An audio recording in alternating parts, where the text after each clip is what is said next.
बहुत मेहरबान रहम करने वाला, जो इज़्ज़त देने वाला, जो रिज़्क़ का रज़ाक, जिसने पैदा किया और जिसके कब्ज़े में मेरी रूह है। आज अल्लाह के फजल से हम एक नई सीरीज़ शुरू करेंगे जो इससे पहले नहीं डिस्कस हुआ टॉपिक, और ना ही किसी होम्योपैथिक बुक में बाकायदा से ऑटोइम्यून डिजीज़ का कहीं ज़िक्र है।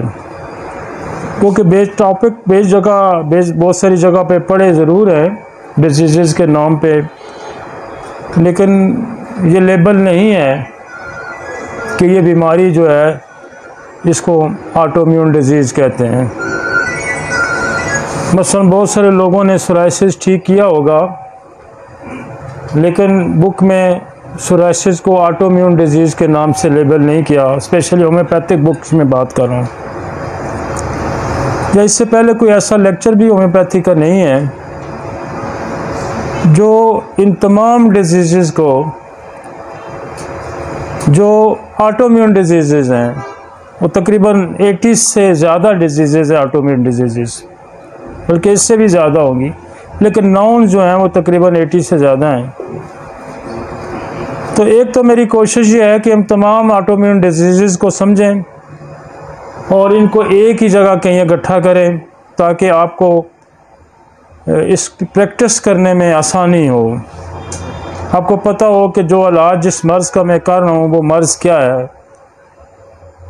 तो ये एक मुश्किल सा टास्क था, क्योंकि मैं अपनी प्रैक्टिस में ऑटोइम्यून डिजीज़ को ठीक तो कर रहा हूँ, लेकिन हमने पहले किसी लेक्चर का अरेंज नहीं किया। मुख्तलिफ़ जगहों पे मैंने बात की होगी कि ये ऑटोइम्यून डिजीज़ है, लेकिन बाकायदा से हमने कोई सीरीज़ नहीं की, और ना होम्योपैथिक किसी पहले लेक्चर में कोई इस तरह के टॉपिक्स मौजूद हैं, या कोई ऐसी बुक है जिसमें कहीं लिखा हो कि ये सारी जो हैं ये ऑटोइम्यून डिजीज़ हैं। तो हमने एक तो ये किया कि एक होम्योपैथिक सिस्टम के अंदर, क्योंकि बहुत सारे लोग ऑटोइम्यून डिजीज़ ठीक भी कर रहे हैं, लेकिन बाद दफ़ा ये होता है कि उनको ये पता नहीं होता कि जो बीमारी मैं ठीक करूँ ये बीमारी किस नौइयत की है। तो एक तो हमें कम्युनिकेट करना है दूसरे सिस्टम को कि ये दुनिया में जो ऐसे अमराज हैं जो कि इनक्योरेबल समझे जाते हैं, होम्योपैथी उनको ठीक करने की सलाहियत रखती है। और दूसरा, हमने अपने लोगों को ट्रेन करना है कि जब वो कोई डिज़ीज़ ठीक कर रहे हों तो उनको पता हो कि ये कौन सी डिज़ीज़ है, आया ये वाकई ऑटोइम्यून डिज़ीज़ है या कोई और डिज़ीज़ है। तो आज कोशिश ये करेंगे, पहले हम इम्यून सिस्टम को समझेंगे कि इंसान के अंदर मौजूद जो इम्यून सिस्टम है उसका क्या रोल है, और ऑटोइम्यून क्या होता है, और उसके बाद ऑटोइम्यून डिजीज़ क्या होती हैं, कौन सी ऐसी अद्वियात हैं जो ऑटोइम्यून डिजीज़ में इस्तेमाल हो सकती हैं, वो कौन से ऐसे कॉजेज़ हैं जो ऑटोइम्यून डिजीज़ का सबब बनते हैं। तो वो हम, क्योंकि दुनिया में ऑटोइम्यून डिजीज़ को ये कहा जाता है कि ये आइडियोपैथी है, ये अननोन कॉजेज़ हैं इसके, लेकिन मैं कुछ रोशनी ज़रूर डालूँगा और कुछ कॉजेटिव फैक्टर भी बताऊँगा कि क्यों ऑटोइम्यून डिजीज़ पैदा होती हैं। तो टॉपिक पे आने से पहले हमारा जो आज का अफरोज़म है उस पर मैं बात करूँगा, और फिर मैं टॉपिक पे बात करता हूँ। आज जो मेरे पास अफरोज़म है वो भी बड़ा अहम अफरोज़म है। वो कहता है ऐसी मकामी बीमारियाँ, मकामी मीन लोकल डिजीज़, जो कुछ ही अर्सा पहले नमूदार हुई हों, जिनका सबब सिर्फ एक खारजी ज़ख्म हो, इन्हें पहली नज़र में ही खारजी बीमारी का नाम दे देना चाहिए। लेकिन अगर ये मामूली नीयत का हो तो इसे ख़ास अहमियत नहीं देनी चाहिए। तो वह कहता है कि ये जो छोटा मोटा कोई निशान, कोई दाग, कोई ज़ख्म, कोई चोट हो, तो इसको हम खारजी बीमारियां का नाम दे सकते हैं। लेकिन यहाँ ये बात वाज़ेह होनी चाहिए कि कुछ ऐसी बीमारियां होती हैं जो इंटरनल होती हैं, लेकिन वो स्किन पे नमूदार होती हैं। ये वो बात इसकी नहीं कर रहा। ये बात और कर रहा है कि इन्हें पहली नज़र में खारजी बीमारियों का नाम दे देना चाहिए, लेकिन अगर ये मामूली नीयत का हो तो इसे ख़ास अहमियत नहीं देनी चाहिए। अगर जिस्म की ज़्यादा चोटें लगती हैं और वह ज़्यादा सख्त होती हैं, जिनकी वजह से पूरा जिस्म मुतासर होता है, बुखार वगैरह भी होता है, तो ऐसी बीमारियों का इलाज जराई है, मतलब सर्जरी है। लेकिन ये इसी सूरत में मुनासिब होता है जब मुतासरा हिस्सा को मशीनी इमदाद की ज़रूरत हो, कि वो जो चोट है उसको किसी मशीन की ज़रूरत हो, मसलन हड्डी टूट जाती है तो उसको एडजस्ट करके जोड़ा जाए, तो इस तरह के कोई इक्विपमेंट की ज़रूरत होती है। मिसाल के तौर पर उखड़े हुए जोड़ की सुई से ज़ख्म के लबों को सी कर मरहम पट्टी करना, मैकेनिकी दबाव से कटी हुई शरियानों से खून बंद करके खारजी अशिया जो चोट के ज़रिए जिस्म पर दाखिल होती हैं। वो ये कह रहा है कि कोई कट लग जाता है, कोई फ्रैक्चर हो जाता है, कहीं ब्लीडिंग हो जाती है, तो उसको हम स्टिच करते हैं या उसको बांधते हैं। तो ये वो खारजी बीमारियों को जिसका मैं भी अक्सर जिक्र करता रहता हूँ कि हम खारजी बीमारियों को या लोकल डिजीज़ को लेबल वो करेंगे कि कोई चोट लग जाती है, कोई ज़ख्म हो जाता है, बर्न हो जाता है, तो this is called the local disease, this is the external disease. आगे जी,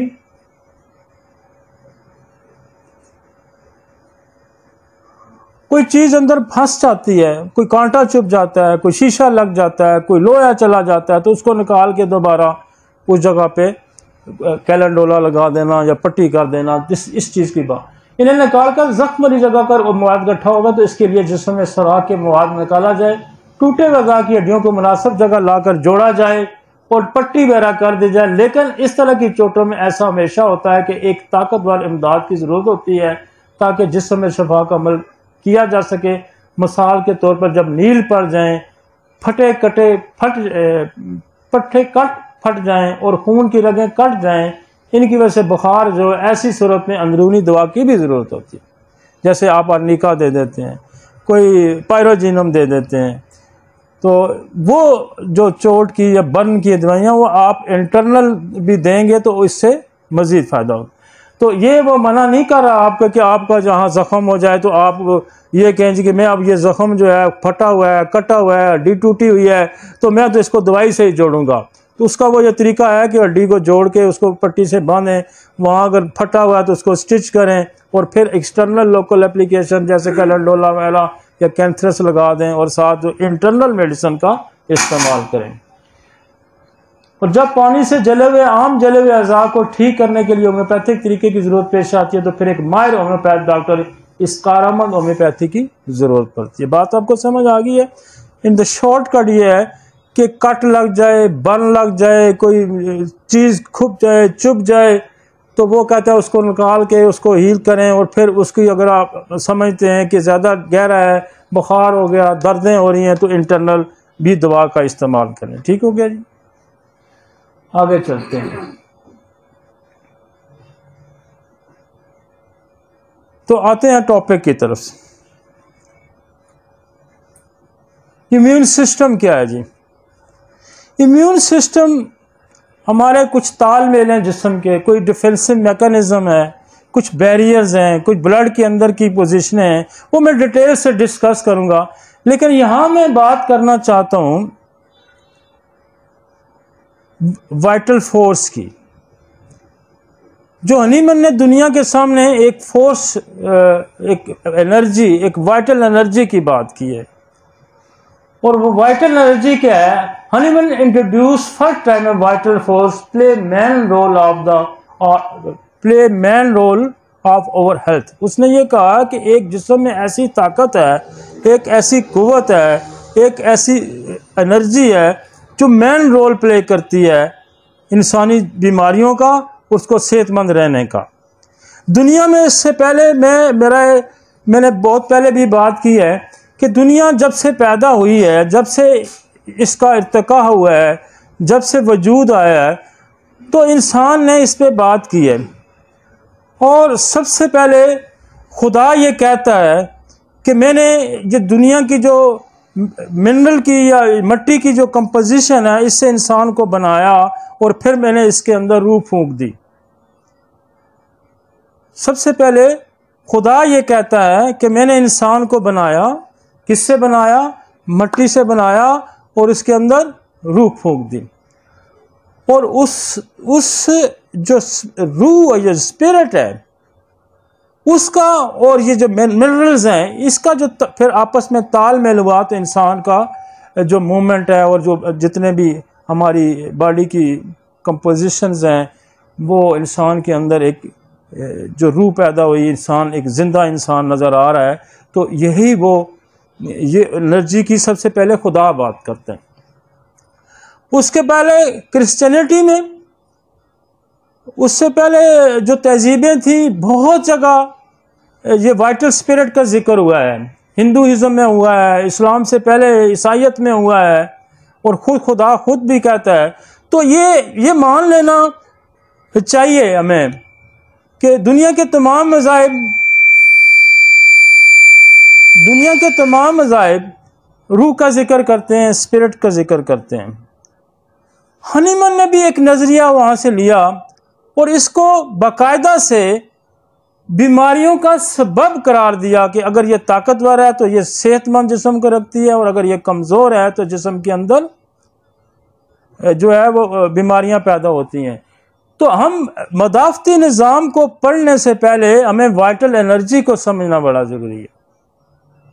और हनीमन का एक फ्रोजम है, वो उसकी ज़रा ट्रांसलेशन दिखा दें। हनीमन का एक फ्रोजम है, फ्रोजम नंबर 11, उसमें यह कहता है कि जो वाइटल एनर्जी है, जब कोई शख्स बीमार पड़ता है तो फिल हकीकत ये रूहानी और खुद ब खुद काम करने वाली कुव्वत हयात तो जिस्म के हर जर्रा में मौजूद है। वो ये कहता है कि ये माइक्रो ऑर्गेनिज्म, ये माइक्रो क्या चीज़ है आपकी बॉडी के अंदर? सेल है, और सेल के अंदर डीएनए और डीएनए और डीएनए के ऊपर जीन है। जर्रे का मतलब वो जीन जिस्म के जो अंदर मौजूद है, ये वाइटल फोर्स उस जर्रे के अंदर मौजूद है। जिंदगी की मुखालफ ताकत यानी बीमारी से मुतासर होती है। ये कुव्वत हयात ही है जो इस हद तक नासाज हो जाती है कि इसके नफ्स के अंदर नागवार एहसासात पैदा हो जाते हैं, जिससे अज़ा अफ़आल में बेकायदियां पैदा हो जाती हैं। पहले वो कहता है ये मुतासर होती है, अब ये मुतासर होगी तो जीन्स की एक्टिविटी मुतासर होगी, जीन की एक्टिविटी मुतासर होगी तो सेल के अंदर की एक्टिविटी मुतासर होगी, साइटोप्लाज्मा डिस्टर्ब होगा, खून के अंदर खराबियां पैदा होंगी। तो बेशुमार मसाइल इस बीमारी के, और फिर इनकी अफ़आल की बेकायदगी को, इन अफ़आल की बेकायदगी को जिसको कहते हैं पैथोलॉजी। एक नॉर्मल फंक्शन है जिसको कहते हैं फिजियोलॉजी। ये इस अफरोज़म में बहुत सारा मैसेज वो दे रहा है और बहुत सारी डीप साइंटिफिक गुफ्तगू है। बहुत सारे ये जरा अंग्रेजी वाला अफरोज़म लाइन है, इसको अंग्रेजी में When the person falls ill, it is only the spiritual self-acting automatic। अब जब ऑटोम्यून भी पढ़ेंगे तो उसमें भी क्या है? Automatic. Vital force everywhere present in the organism, everywhere हर जगह मौजूद है in his organism. That is primarily deranged by the dynamic influence upon it morbid fever agent inimical to the life। वो चीज़ें जो ज़िंदगी के लिए ख़तरा होते हैं वो इसका सबब बनते हैं। तो पहली तो बात यह है कि आपको ये समझ लेना चाहिए कि this is the homeopathy is the modern science which discuss the genetic disorders and genetic dysfunctions. Genes क्या है? हमारा आजकल जो दुनिया में बहस है वो बहस ही है कि जीन्स ही दुनिया की बेशुमार बीमारियों के खराबी का सबब है। और वो इस फ्रोजम नंबर 11 में ये कहता है कि जो वाइटल फोर्स है ये जरे जरे के अंदर मौजूद है। और व्हाट इज द जरा, जरा इज योर डीएनए के अंदर जो जीन्स हैं, इसको आप ये समझें कि दिस इज द माइक्रो, वो लेवल जो बिल्कुल एक बारीक, जिसका ऊपर उसने जिक्र किया कि ये उसके अंदर मौजूद है, एक जर्रे के अंदर भी ये मौजूद है। इसको बीमारी के नाम से मंसूब करते हैं, चूंकि ये बीमारी बजाते खुद ना दिखाई देने वाली ताकत है।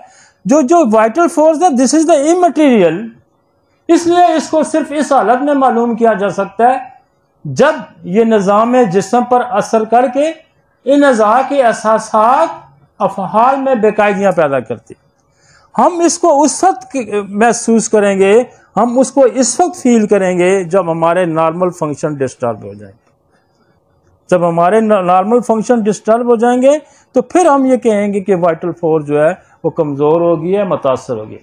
जब ये निज़ाम जिस्म पे असर करके निज़ाम के फ़ाल को बेकायदियां पैदा कर देती है, जो इस बीमारी के ज़ेरे असर आते हैं और जिनके अज़ा की बेकायदियों को ही मालिक देख सकता है, या यूं कहना चाहिए कि बीमारी सिर्फ इसकी अलामत से पहचानी जाती है, वरना ये किसी दूसरे तरीके से मालूम नहीं की जा सकती। और वो ये कहता है कि ये जो जिस्म के अफ़हाल की बेकायदियों का इजहार है, दैट इज कॉल्ड सिम्टम्स। ये जो इजहार है, ये जो है, ये वाइटल फोर्स जो है वो जिस्मानी जिस्म के अफ़ाल के ज़रिए कि ये बेकायदियाँ होगी इजहार करती है। और वह आगे एक और फ़रोज़ों में ये कहता है कि ये जो अलामात हैं, इनके पीछे कोई बीमारी है और बीमारी के पीछे कोई वजह है और वजह के पीछे वाइटल फोर्स की कमज़ोरी है। तो पहले जो हमें समझना है, हमें ये समझना है कि वाइटल फोर्स इंसान के अंदर एक ऐसी कुव्वत है, एक ऐसी पावर है, जो एनर्जी है, जिसको खुदा भी जिसका जिक्र करता है। और फिजिकली तभी लिहाज से भी अगर उसको आप समझते हैं, खुदा ने कहा कि मैंने मिट्टी से इंसान को बनाया, फिर उसमें रूह फूंक दी। तो ये जो आपका मिनरल्स का और स्पिरिट का आपस में तालमेल है, ये जब इकट्ठे होते हैं तो इंसान की जो ज़िंदगी है उसका वजूद आता है। और यही जो एनर्जी है, ये वाइटल फोर्स ही है जो जब वीक होती है, कमज़ोर होती है, तो आस्ता आस्ता जिस्मानी अफ़हाल ख़राब होते जाते हैं और अल्टीमेटली वाइटल फोर्स इतनी वीक हो जाती है कि वह जिस्म से अलग हो जाती है और वही जिस्म जो है वो नकारा होकर आपके सामने पड़ा होता है। और यही इम्यूनिटी है जो इम्यून सिस्टम है हमारा, वो इसके नीचे आएगा। इम्यून सिस्टम बॉडी के अंदर के अफ़हाल हैं, वो कैसे उसका मैकेनिज्म चलता है, वो कैसे डिफेंस करता है, कैसे बाहर की चीज़ों को रोकता है। ये एक बड़ा उसने इतना खूबसूरत निज़ाम है कि हम जब इसको डिटेल से पढ़ेंगे तो आप इसको एंजॉय भी करेंगे और आपको मरीज़ों को ठीक करने की जो सलाहियत है वो भी आपके अंदर बढ़ जाएगी। लाइन जी आते हैं। अब बात समझिए कि पहले तो वाइटल फोर्स है। जब आप इम्यून सिस्टम की बात करेंगे तो एक तो वाइटल फोर्स है, उसके नीचे फिर फिजिकली एलिमेंट्स आ जाएगा, क्या डीएनए आ जाएगा, जीन्स आ जाएंगे। उसके बाद हमारा एक इम्यून सिस्टम जो वर्क करता है हम उसको डिस्कस करते हैं। तो what is the immune system? Immune system हमारा जो है ना, एक जो है फर्स्ट लाइन बैरियर होता है। हम इसको दो हिस्सों में तकसीम करते हैं। एक तो हमारा फर्स्ट लाइन बैरियर्स हैं, जैसे आपकी आइज़ हैं, आपकी स्किन है, आपका नोज़ है, आपका माउथ है और आपकी ये बाहर की सारी स्किन्स है। ये डिफेंस मैकेनिज्म है आपका। ये आपकी पूरी बॉर्डर की फ़ौज है। जैसे आप बॉर्डर पे फ़ौज लगा लेते हैं कि कोई भी बंदा आए तो उसको देखना है, उसको अगर वो दुश्मन है तो आपने उस पर अटैक करना है और उसको इन्फॉर्म भी करना है हेड ऑफिस में कि ये हेडक्वार्टर में कि ये हो रहा है। तो फर्स्ट लाइन एक हमारी अल्टीमेटली फौज होती है, बिल्कुल अल्टीमेटली जो बिल्कुल अंदर का एक निज़ाम है। एक हमारी आउटर इम्यूनिटी है, एक हमारी बाहर की फ़ौज है। ये बिल्कुल जो फ़ौज का जो कॉन्सेप्ट दुनिया में इंट्रोड्यूस हुआ है वो बेसिकली आपकी बॉडी के मैकेनिज्म से ही इंट्रोड्यूस हुआ है। कि जैसे फ़ौज की चौकियां बनी हुई हैं, एयर सिस्टम है, आपका जो नेवल सिस्टम है, आपका तोपखाना है, आपकी इन्फेंट्री है, आपका जासूसी का निज़ाम है, ये सारा निज़ाम आपके जिस्म के अंदर मौजूद है। यही निज़ाम बॉर्डर पे कोई इंटर होता है तो स्किन फौरन प्रोटेक्ट करती है। नोज के अंदर आपके ये जो बाल लगे हुए हैं, इनका काम क्या कि फॉरेन पार्टिकल को ये बाहर के रुख होते हैं, ये उनको पुश करते हैं। अगर वो बहुत ज़्यादा फॉरेन पार्टिकल आ रहे हैं तो आपको पता है फिर छींक मारता है इंसान, छींक मार के इसको बाहर फेंकता है। फिर यहाँ आपका एक सेंसर लगे हुए हैं कि जो आपकी हीट को और कोल्ड को, थर्मल सिस्टम को कंट्रोल करते हैं कि कुछ सेकंड के अंदर अंदर आपकी बॉडी के टेम्परेचर के अंदर, ये सारा डिफेंस मैकेनिज्म। और फिर एक हमारा अंदर का निज़ाम अल्टीमेट जिसको हम कहते हैं डिफेंस मैकेनिज्म है, जो ब्लड के अंदर मौजूद है कि कोई चीज़ अल्टीमेटली आपके ब्लड के अंदर जाके आपके डीएनए पे अटैक करती है, आपका साइटोप्लाज्मा पे अटैक करती है, तो वहाँ क्या हमारे पास डिफेंस मैकेनिज्म। तो ये पहले ज़रूरी है समझना कि जैसे आपके एडिनाइल्स हैं, आपके टॉन्सिल्स हैं, ये चौकियाँ हैं, ये यहाँ फिल्टर करते हैं जरासीम जो आते हैं आपके। जैसे बालों का मैंने जिक्र किया, इसके पीछे एडिनाइल्स हैं, ये जो बाहर से जरासीम आएगा उसको फिल्टर करेंगे और वो जो समझेंगे कि ये जरासीम है, ये हमारे लिए नुकसानदेह है, तो ये उधर उसको किल करेंगे। जो टॉन्सिल या एडिनल इनलार्ज हो जाते हैं उसकी वजह ये है कि ये फॉरेन बॉडी के खिलाफ लड़ लड़ के ना खुद बीमार हो जाते हैं। इसी तरह स्किन जो है वो धूप के खिलाफ, पॉइजन के खिलाफ, दुनिया के चिरिंद परिंद जो भी चीज़ें हैं, जो माइक्रो ऑर्गेनिज्म हैं, उनके खिलाफ ये डिफेंस करती रहती है। और ये बैरियर जब टूटता है तो फिर आपके ये सारा बैरियर है, और ये बैरियर टूटता है तो आपकी ब्लड वेसल्स बढ़ी हैं, आपकी वेंस बढ़ी हैं, फिर कोई ऑर्गेनिज्म उसके अंदर दाखिल होगा। इसी तरह जैसे माउथ है, तो माउथ जो है, जो माउथ के अंदर जो सलाइवा है, सलाइवा के अंदर इतनी ताकत है कि ये बैक्टीरिया एंटीटॉक्सिन होता है, ये बैक्टीरिया को इधर किल करता है, ये टॉक्सिन इफेक्ट्स को यहाँ ही किल करता है। मतलब दो ऐसे ऑरिफिस हैं कि आपका जो यूरिनरी सिस्टम है वहाँ भी आपके यूरिन के अंदर भी ये चीज़ें मौजूद होती हैं कि जो फॉरेन बॉडीज़ को या जरासीमों को, बैक्टीरियाज को, वायरस को, फंगल को, पैरासाइट्स को या टॉक्सिन या पॉइजन्स को ये वहाँ जो है उसको किल करती हैं। आपको पता होगा कि पुराने ज़माने, अब भी हमारे जो बुज़ुर्ग होते हैं, किसी को ज़ख्म हो जाता है तो कहते हैं इस पर थूक लगाओ, लाभ ला लाभ। वो लवाब इसलिए लगाया जाता है कि उसके अंदर एक एंटी टॉक्सिक हीलिंग पावर होती है। इसी तरह बाद लोग होते हैं कि वो कोई किसी को ज़ख्म हो जाता है तो कहते हैं इस पर यूरिन लगाओ, तो यूरिन भी बहुत ज़्यादा एंटी टॉक्सिक इफेक्ट रखता है। तो ये आपको ये समझना चाहिए कि खुदा ने हमारे जिस्म के अंदर कितना बड़ा एक निज़ाम रखा हुआ है जिसको समझना हमें बहुत ज़रूरी है। इसी तरह जो ये हमारी अंदर की पूरी जितनी भी ऑर्गन के अंदर मेम्ब्रेन्स हैं, जिसको हम म्यूकस मेम्ब्रेन कहते हैं, म्यूकस मेम्ब्रेन बहुत सारी सिक्रीट करती है चीज़ें।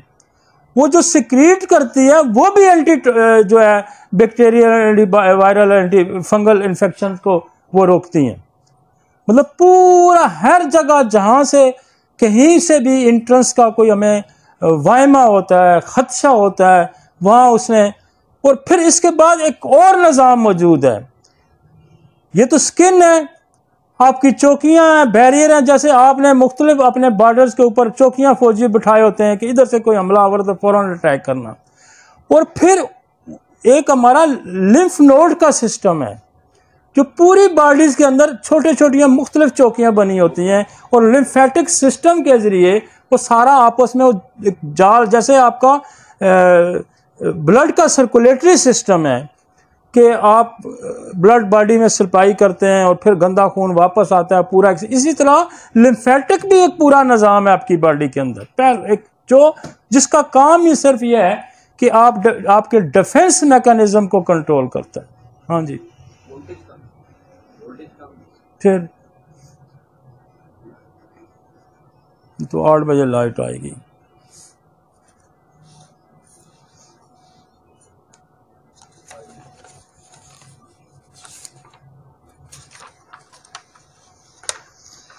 वो तो बहुत ही दिखाना जरूरी था ना। ऑन हो गया। तो वो एक लिम्फेटिक सिस्टम को देख के, आप ये बैरियर्स को देख के इंसान की अक्ल दंग रह जाती है कि खुदा ने इस इंसान को, अंदर के तो कारखाने की बातें छोड़ दें कि वो ब्लड कहाँ बनता है, कहाँ चीज़ें बनती हैं, लिवर का फंक्शन क्या है, हार्ट का फंक्शन क्या है, किडनी का क्या फंक्शन है, एक पूरा सिस्टम ऐसा बना के रख दिया कि जिसका काम ही सिर्फ डिफेंस मैकेनिज्म। आगे स्लाइड ना, ये देखें, your immune system consist of 100 of टिनी and 2 large organs.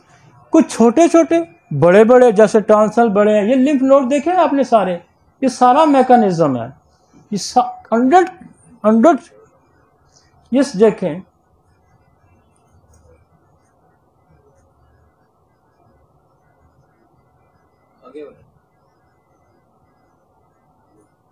ये देखा है आपने,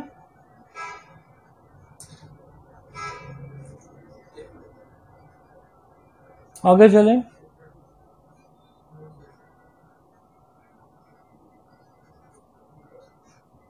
जैसे बड़े, ये थाइमस है, ये बड़े सिस्टम है, ये स्प्लीन है, स्प्लीन भी ये रोल प्ले करती है, टॉन्सिल, ये प्रो एडिनाइड्स, आपकी बेशुमार जगहों पे ये सारा फिल्ट्रेशन। अब ये मैं आगे आपको डिटेल पढ़ाऊंगा, लेकिन मैं आपको दिखा रहा हूँ। वो कहता है कि टिनी टाइनी, छोटे छोटे, बड़े बड़े। आगे ये कहते हैं इट्स ऑन ट्रांसपोर्ट नेटवर्क। ये एक देखें, ये तारें नजर आ रही हैं आपको, ये सारा एक दूसरे के साथ लिंक है।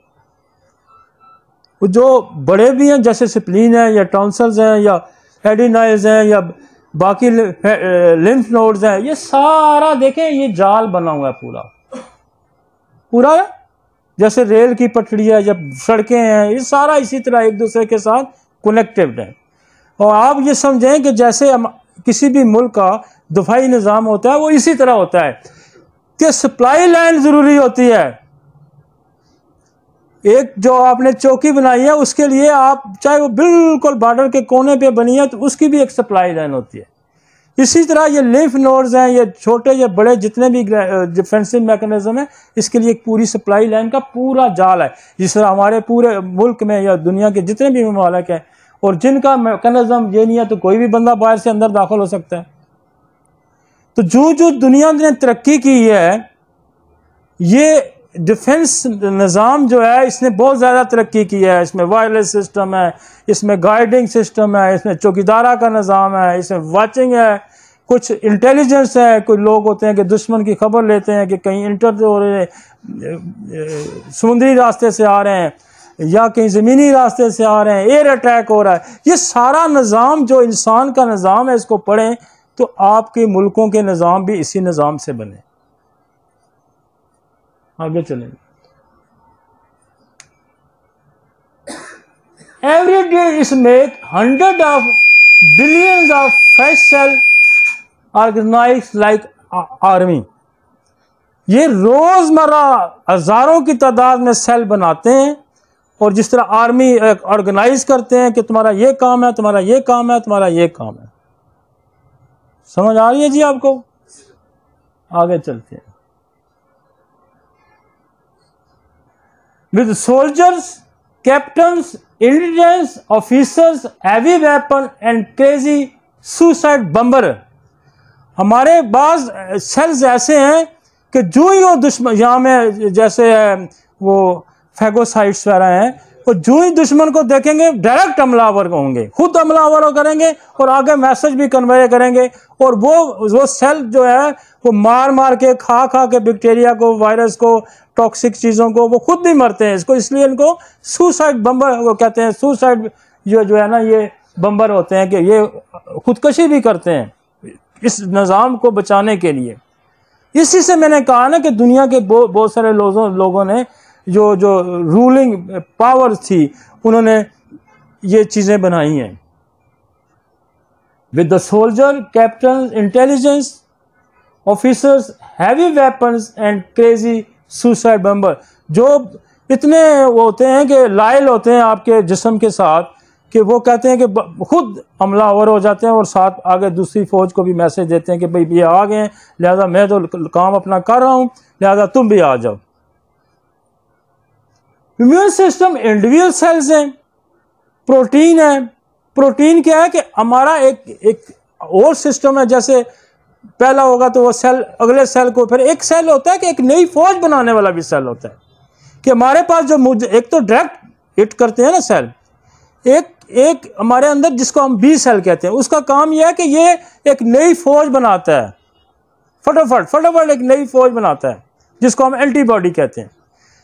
एक तो ये डायरेक्ट मार रहे होते हैं, दूसरा एक नई ताज़ा फौज को, वो फौज इस तरह की बनाई जाती है कि कितना सेंसिटिव निज़ाम है कि वो इस तरह की फौज बनाई जाती है, जैसा बंदा आगे से आ रहा है इस तरह की फौज बनाई जाती है।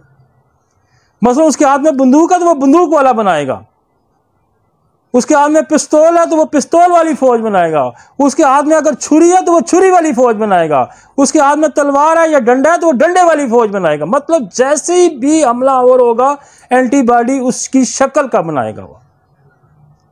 एक तो वो चीजें हैं कि जो डायरेक्ट हिट करती हैं, और एक वो है।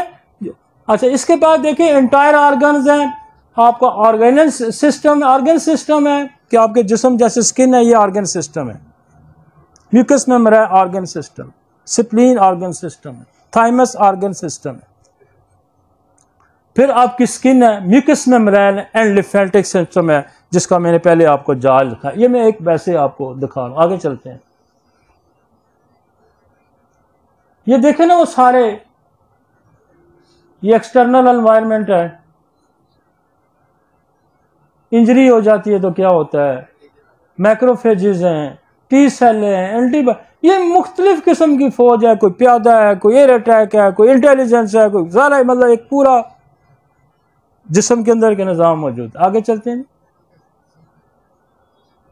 अब अगर हम इसको पढ़ें तो क्या है जी, द इम्यून सिस्टम और ultimately line of the defence. पहला क्या हिस्सा है?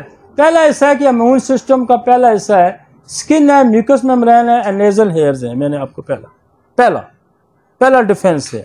दूसरा डिफेंस जो है वो सेल के अंदर का है, वो सेल के अंदर है। इसको हम दोबारा डिस्कस करते हैं। इससे अगली स्लाइड जरा दिखाएं, इससे अगली स्लाइड दिखाएं, और अगली, हाँ देखें ये वाली। अब देखें, इसको देखें, ये हमारे बैरियर्स हैं। आइज है, आइज यूं आप चपकते हैं तो किसको रोकते हैं? फॉरेन पार्टिकल्स को। आप यूं करेंगे ताकि कोई आंधी चलती है, तूफान चलती है, कि उसमें बैक्टीरिया आ रहा है। फिर इसके अंदर आंसुओं का एक निज़ाम है। आपके अदर जब कोई पार्टिकल पड़ जाता है ना तो फौरन आंखों में से पानी निकलना शुरू होता है। वो क्या कहता है, उसको बाहर फेंकना चाहता है। टीयर, लाइजोमेन, ये एक यहां, ये देखें, ये जो लाइजोजाइम है ये यहां भी है, ये स्किन के अंदर भी है, ये आपके यूरिन ट्रैक के अंदर भी है। ये सारे एंटीटॉक्सिक हैं, ये केमिकल्स हैं, ये एंटीटॉक्सिक है। अब रेस्पिरेटरी ट्रैक आप देखें, ये तो मैं सिर्फ आइज है। नोज के अंदर क्या होगा, आपके बाल हैं, पीछे एडिनाइड्स हैं, सेंसर्स हैं। अच्छा, रेस्पिरेटरी ट्रैक के अंदर हम कैसे करते हैं कि जब फॉरेन पार्टिकल होती है तो क्या होता है, कफ करते हैं। कफ करके हम उसको बाहर निकालने की, फेंकने की कोशिश करते हैं। म्यूकोजा, सिलरी एक्शंस, यहाँ फैगोसाइट्स भी होते हैं। यहाँ इसके अंदर फैगोसाइट जो होते हैं कि वो सेल होता है जो अटैक करता है। एंड लाइजोजाइम में ये भी एक फौज है पूरी जो कि इसको डिफेंस करती है। अब जीआईटी ट्रैक के अंदर क्या है कि आपके अंदर देखें, जहाँ एसिड होता है, जो उसका एक रोल तो है कि आपके खाने को हजम करता है। दूसरा वो एंटी टॉक्सिक भी होता है, एंटी बैक्टीरियल भी होता है। वहां जरासीम को वो मारता है, किल करता है। नॉर्मल फ्लोरा है और पेरिस्टाल्टिक पेरिस्टाल्टिक मूवमेंट क्या होती है कि माउथ से शुरू हो जाती है कि चीजों को धकेलना, आगे पुश करना, निकालना उसको। वो दो रोल, एक तो कोई ऐसी चीज आ गई तो उसको भी वो बाहर साथ मूव करती रहती है और दूसरा साथ साथ उससे डाइजेस्टिव अमल भी साथ साथ रहता है। तो देखिए इम्यून सिस्टम आपका ये बैरियर्स में कहां कहां पड़ा हुआ है।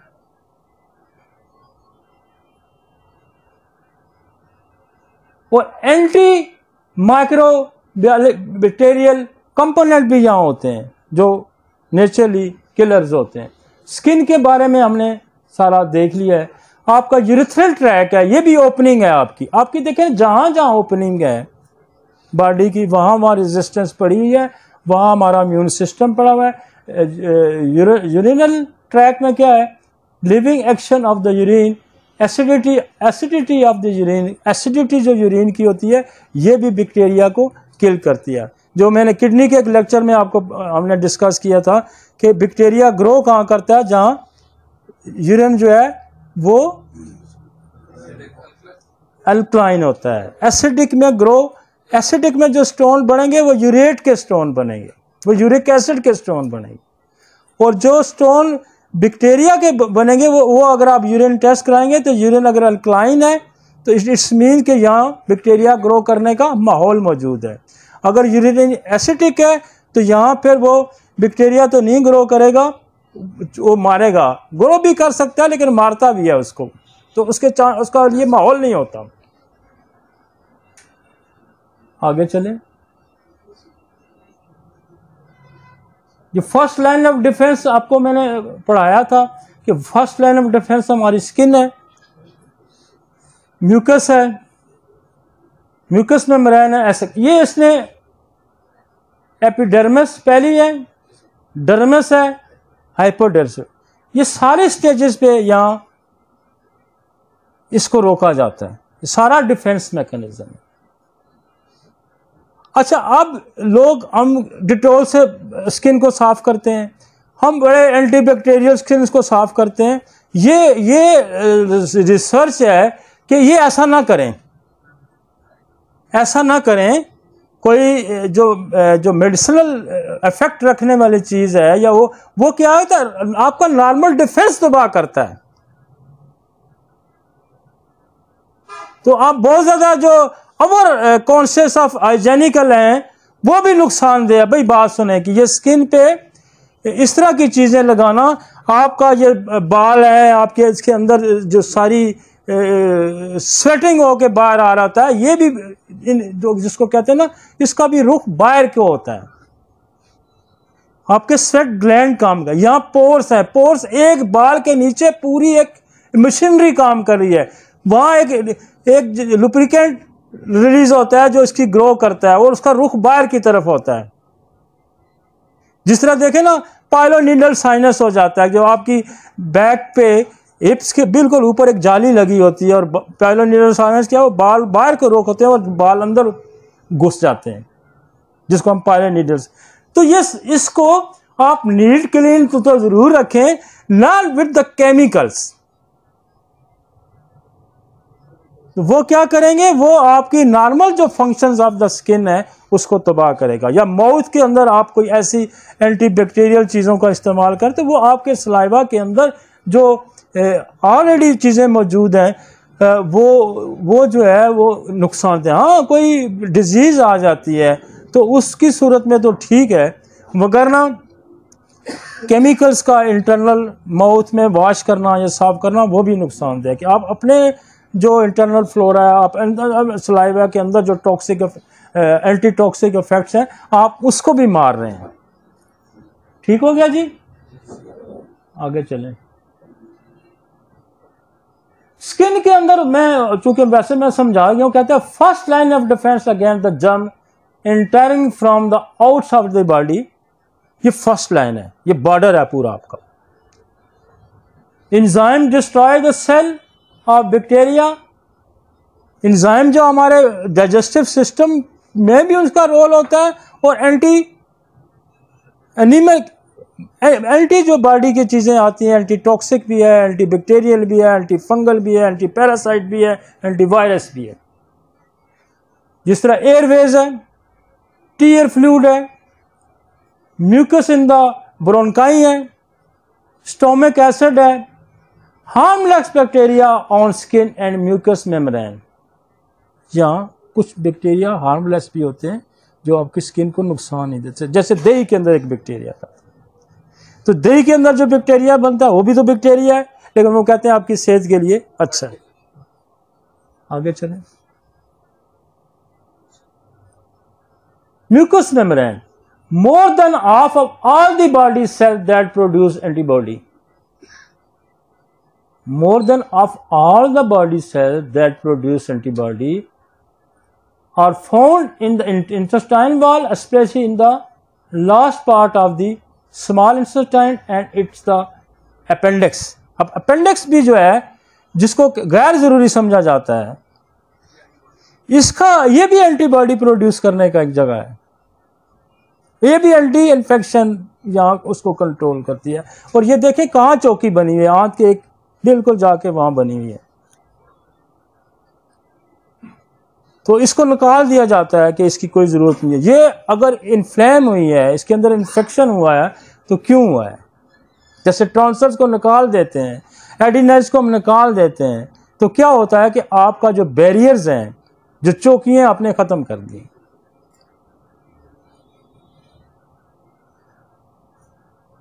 Immune cell detect foreign substance and then mark and destroy the safe information about the substance in order to be able to react quickly at the next time. Large bowel also contain harmless bacteria called gastrointestinal और gut flora. Gut flora जो होता है वो भी, उसके भी यही काम है कि वो उसके खिलाफ, और सारी गट्स में जो है ना आपकी रेजिस्टेंस पड़ी है। Healthy gut flora make it difficult for germ to spread and enter the body. आपका फ्लोरा हेल्दी होगा और उसके जो है वो उसको डिफेंस करने में मददगार साबित होगा। आगे चलेंगे। Mucous membrane support the immune system in the other part of the body too, such as respiratory tract है आपका, सांस का जो निज़ाम है, यूरिन ट्रैक है, lining of the vagina. Lining of the vagina जो है, वजाइना के अंदर चूंकि ये ओपनिंग है और यहां से हमारे तमाम एसटीडी डिजीजेस यहां से एंटर होती हैं। तो ये एसटीडी डिजीजेस जो सेक्सुअल ट्रांसमिटेड डिजीजेस हैं, या वैसे आप कहीं यूरिन पास कर देते हैं, या वहां कोई ऑलरेडी बैक्टीरिया वायरस में कोई मौजूद होता है तो एंटर होता है, तो यहाँ इसके अंदर जो लाइनिंग है ये भी एक रेजिस्टेंस वहां रखती है।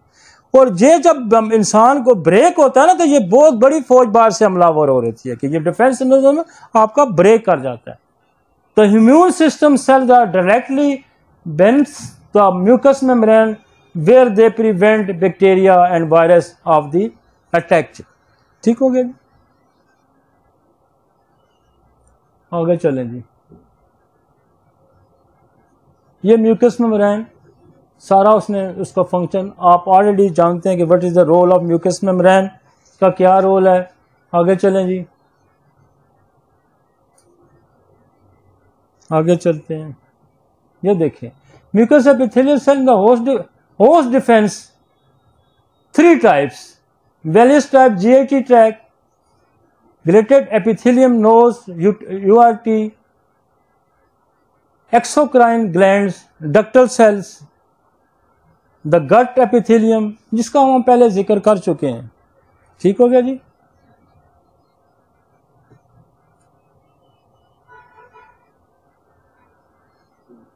अब हमारा एक लिम्फेटिक सिस्टम है।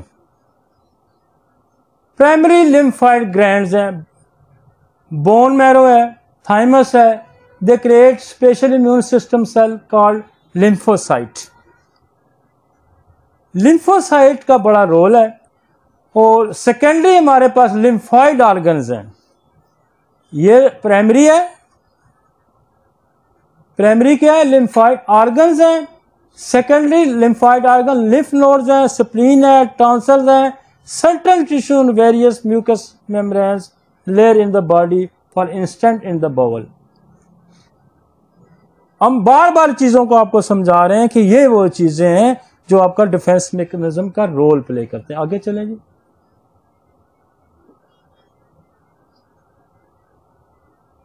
अब हमारे पास एक अल्टीमेटली इम्यून सिस्टम है, अल्टीमेटली कि स्किन गई, टॉन्सल्स गए, एडिनल्स गए, एयर्स हैं, मतलब सारी चीज़ें हैं, यूरिन ट्रैक है। फिर एक हमारे पास अंदर साइटोप्लाज्मा में एक अल्टीमेट सिस्टम मौजूद है जिसको ब्लड के अंदर सेल है। एक सेल जो है आपका वो है जिसका रोल ये है कि वो आपकी खुराक का जिम्मेदार है, जैसे आपका हीमोग्लोबिन है, आपको ऑक्सीजन कैरियर है, मुख्तलिफ रोल्स हैं। तो ये कहता है your immune system comes from bone marrow. ये कहां से आता है? बोन मैरो के अंदर क्या है? स्टेम सेल है, मास्टर सेल जिसको कहते हैं। ये मास्टर सेल ब्लड सीपी आप देखते हैं, कंप्लीट ब्लड पिक्चर, इसमें जितनी भी चीजें होती हैं ये मास्टर सेल बनाता है। और इस मास्टर जो मेन रोल है इसके अंदर, जैसे हमारा मैंने कहा रेड ब्लड सेल्स हैं या वाइट ब्लड सेल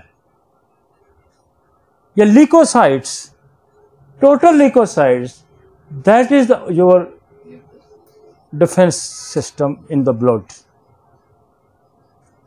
इसमें देखें ना कि हमारे प्लेटलेट्स हैं, इसका एक अलग रोल है कि वो चूंकि वो आपका ब्लड क्लॉटिंग कराता है, ठीक है ना। लेकिन आज हम जो पढ़ रहे हैं ये पढ़ रहे हैं वाइट ब्लड सेल। इनकी मिकदार होती है 4000 से लेके 10-11,000 के दरमियान, एक नॉर्मल रेंज होती है। और ये कहाँ बनते हैं? ये मास्टर सेल इनको कहाँ बनाता है? ये बोन मैरो में बनते हैं। बोन मैरो में एक मास्टर सेल है, वो इसको बनाता है। वो कहता है कि जिन लोगों का स्ट्रॉन्ग बोन्स होती हैं,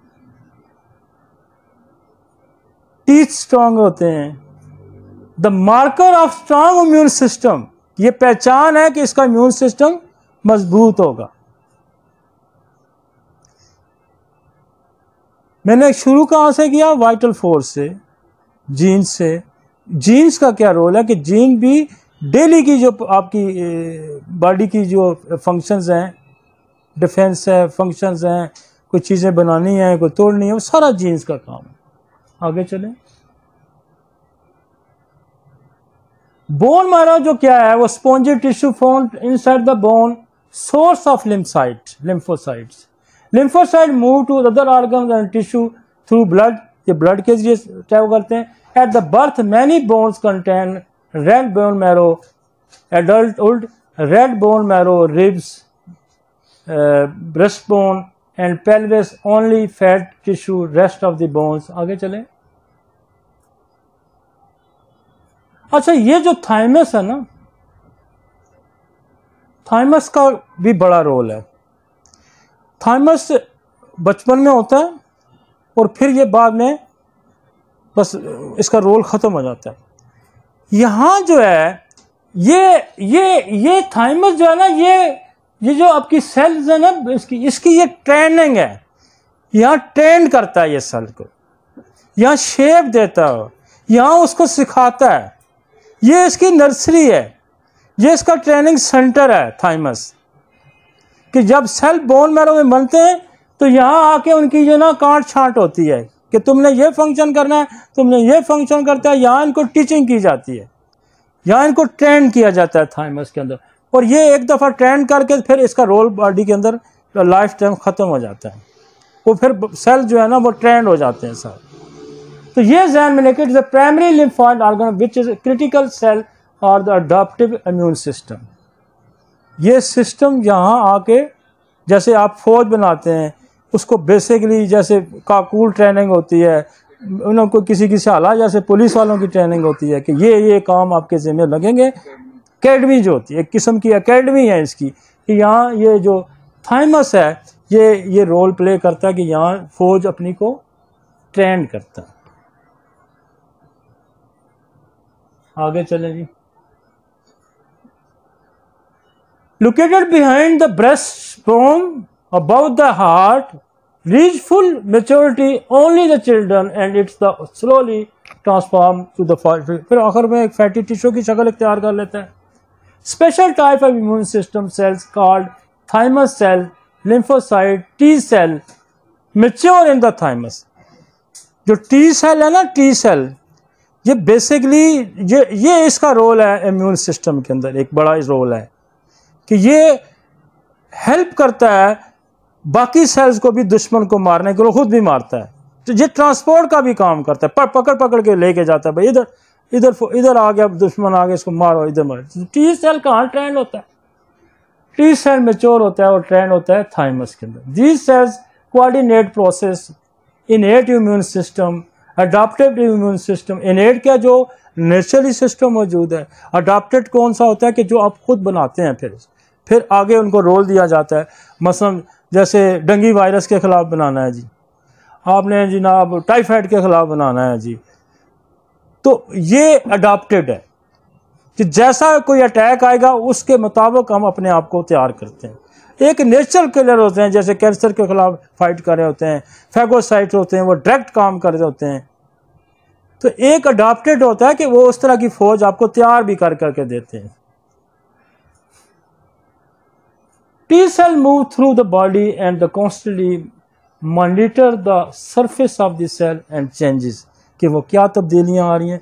अब इसी तरह एक और आगे चलें। आपने इसका फंक्शन समझ लिया ना कि ये जो थाइमस का क्या रोल है, कि यहाँ एकेडमी है, यहाँ ट्रेनिंग सेंटर है एक, और ये आपने सेल को ट्रेन करके और समझा देता है कि आपने ये काम करना है। आगे हमारे पास जो लिम्फ नोड्स हैं, स्मॉल बीन शेप्ड, बीन की शक्ल का होता है, अलोंग द लिम्फेटिक वेसल्स, जो मैंने एक जाल पूरा आपको बताया उनके साथ ये कनेक्टेड होते हैं। और ये डिपेंड करता है कि स्मॉल बीन शेप का एक्ट एज अ फिल्टर का रोल प्ले करता है, स्क्रीनिंग करता है ये। और इम्यून सिस्टम है, इसके इम्यून सिस्टम सेल का इसके अंदर रोल है। Trap germs in the lymph nodes, activate creation of the special antibody in the blood. समझ आ रही है आपको? जर्म्स को ट्रैप करता है, फंसाता है और अपने अंदर स्पेशल एंटीबॉडी पर पैदा कराता है। लिम्फ नोड्स का ये रोल है। Swelling on a painful lymph nodes are signs that the immune system is activated, for example, to fight the infection. अगर ये लिम्फ नोड ये पूरी बॉडी में जहाँ जहाँ ये स्वेल करेंगे तो इसका मतलब है कि कोई फॉरन जो बॉडी है, इन्फेक्शन या कोई बैक्टीरिया है, कोई वायरस है, वो बॉडी के अंदर दाखिल हो गया है। आप उसकी स्वेलिंग से ही अंदाज़ा लगा लेंगे कि कोई काम जो है दुश्मन ने हमला कर दिया।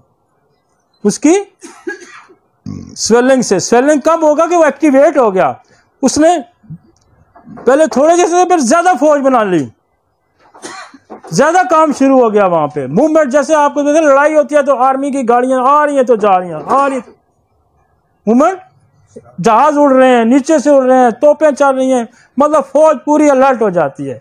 तो जब भी फॉरेन अटैक होता है बॉडी पे तो हमारा ये सिस्टम एक्टिवेट हो जाता है। और ये जब स्वेल होगा तो समझें कि एक्टिवेट हो गया, काम कोई खराब हो रहा है। नेक्स्ट, ये लिम्फ नोड देखें कहाँ कहाँ है।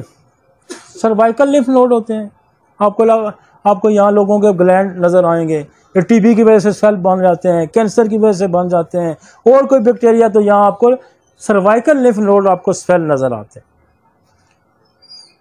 थोरेसिक डक्ट है, थाइमस हो गया, एक्सरेरी लिम्फ नोड होते हैं, कईयों के बगल के अंदर को दूध सूजे हुए आपको मिलते हैं। लंबर एरिया के अंदर हैं, एक्सरे स्प्लीन के अंदर हैं, लिम्फाइटिस ऑफ द अपर लिम्स के अंदर हैं, पेल्विक लिम्फ नोड्स हैं। तो लिम्फाइटिक सिस्टम हर जगह मौजूद है। लोअर एक्सट्रीम में इनग्वाइनल एरिया, यहाँ लोगों के जो अक्सर बच्चे आते हैं हमारे, ये इनग्वाइनल एरिया के लिम्फ नोड्स फैल कर जाते हैं, क्योंकि ये जी आपका यूरिन ट्रैक्ट साथ है, आपका एनल सिस्टम, यहाँ से इन्फेक्शन फौरन ट्रैवल इधर उधर कर जाता है, तो ये लिम्फ नोड्स कर जाते हैं। आगे चलेंगे। ये उसने लिम्फोड का एक स्ट्रक्चर बताया कि ये किस तरह का होता है। ये देखें ना, ब्लड सर्कुलेशन के अंदर है, इसके कैपिलरी बेड्स हैं, आर्टरीज हैं, ये पूरा इनको जिंदा रखने के लिए हमारा साथ साथ सपोर्टिक है, आर्टीरियर और वेनल सिस्टम भी साथ साथ चल रहा है। और ये इस लिम्फ नोड्स के अंदर सारा वर्क है कि यहाँ ब्लड इसको जिंदा रखने के लिए तो ब्लड सप्लाई की भी जरूरत है, वो सप्लाई भी सारी इसके साथ साथ। आगे चलेंगे।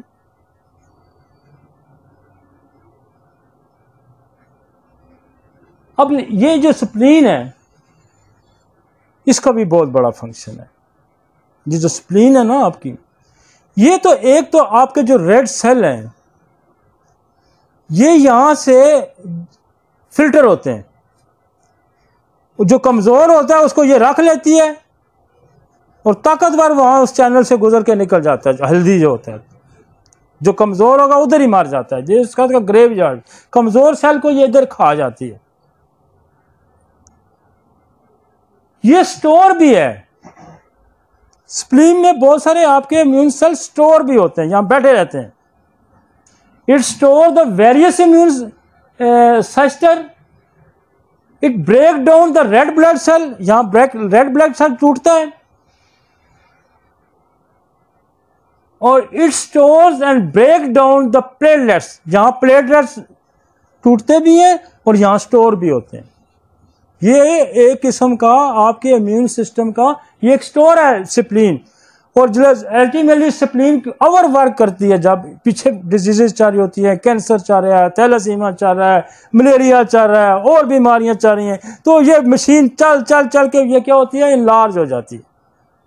जैसे थैलेसीमिया में क्या होता है कि ये ब्रेकेज हो रही होती है या आरबीसीज की, तो ये इनलार्ज होती है। फिर क्या करते हैं, इसको दूसरे जो डॉक्टर कहते हैं इसको निकाल ही दो। जब ये निकाल दे तो सारा सिस्टम ही फिर और नकारा हो जाता है। और होम्योपैथी इसको बहुत अच्छे तरीके से, इसको हाईली वेस्कुलर है, trauma can lead to fatal haemorrhages can be removed, completely indicated. तो ये आर्गन हमारा, और हमारी एक दवाई है सानोथिस। हम पहले सानोथिस को तिल्ली की इनलार्जमेंट में हम इस्तेमाल करते हैं, भाई तिल्ली बढ़ जाती है तो सानोथिस को बढ़ा। मैंने सानोथिस को अब बे और जगह इस्तेमाल, हम इसका मतलब है कि आपका पैंक्रिया खराब है, आपका लिवर खराब है, आपके बोन मैरो में कोई प्रॉब्लम है, तो वहां से जो सेल आ रहे हैं, इसका मतलब है कि वहां खराबी जो है, अब उस खराबी को सानोथिस वहां भी रोकती है। मैंने इसको जगह के कैंसर को, ब्लड कैंसर के अंदर हमने इसको, जो आपका पैंक्रियाटिक कैंसर है, ये पैंक्रियाटिक डिस्टर्बेंस है, लिवर डिस्टर्बेंस है, वहां भी मैंने इसको इस्तेमाल किया और बहुत खूबसूरत रिजल्ट देती है। यहां तो लिखने वाले ने अल्टीमेटली लिखा कि spleen is enlarge, spleen enlarge. ये अल्टीमेटली है ना कि पीछे से बीमारियां चली हैं। अब उसका रोल तो देखें ना, एक तो यहाँ स्टोरेज है, यहाँ रेड ब्लड सेल की फिल्ट्रेशन है, उसकी जो उसको यहाँ फिल्ट्रेट करता है, और जो कमज़ोर है या नकारा है उसको यहाँ दफन भी करता है, मारता भी। तो कितना इसके सिस्टम को आप जब समझेंगे, जिसका मैं जिक्र करता हूं कि आप बॉडी के सिस्टम को समझेंगे तो आप दवाई को समझेंगे। आपको सानोथिस को समझने के लिए स्प्लीन के फंक्शन को समझना पड़ेगा। जब तक आप स्प्लीन के फंक्शन को नहीं समझते, जब तक आप थाइमस के फंक्शन को नहीं समझते, जब तक आप लिवर के फंक्शन को नहीं समझते, जब तक आप ब्लड के फंक्शंस को नहीं समझते, आप ऑर्गन की खराबी को कैसे समझेंगे। भाई स्प्लीन की इनलार्जमेंट को आपने रोकना है तो कहां पीछे रोकना है, फिर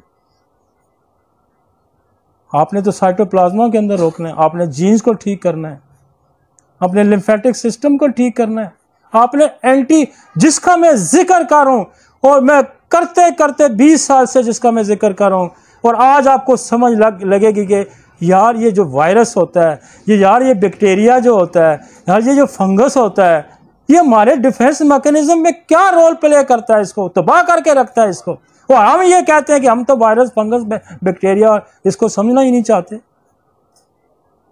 आज के लेक्चर को समझ के आपको पता चला होगा कि what is the role of bacteria. ये सारा डिफेंस मैकेनिज्म जब उल्टा होगा ना तो ऑटोइम्यून बनेगा।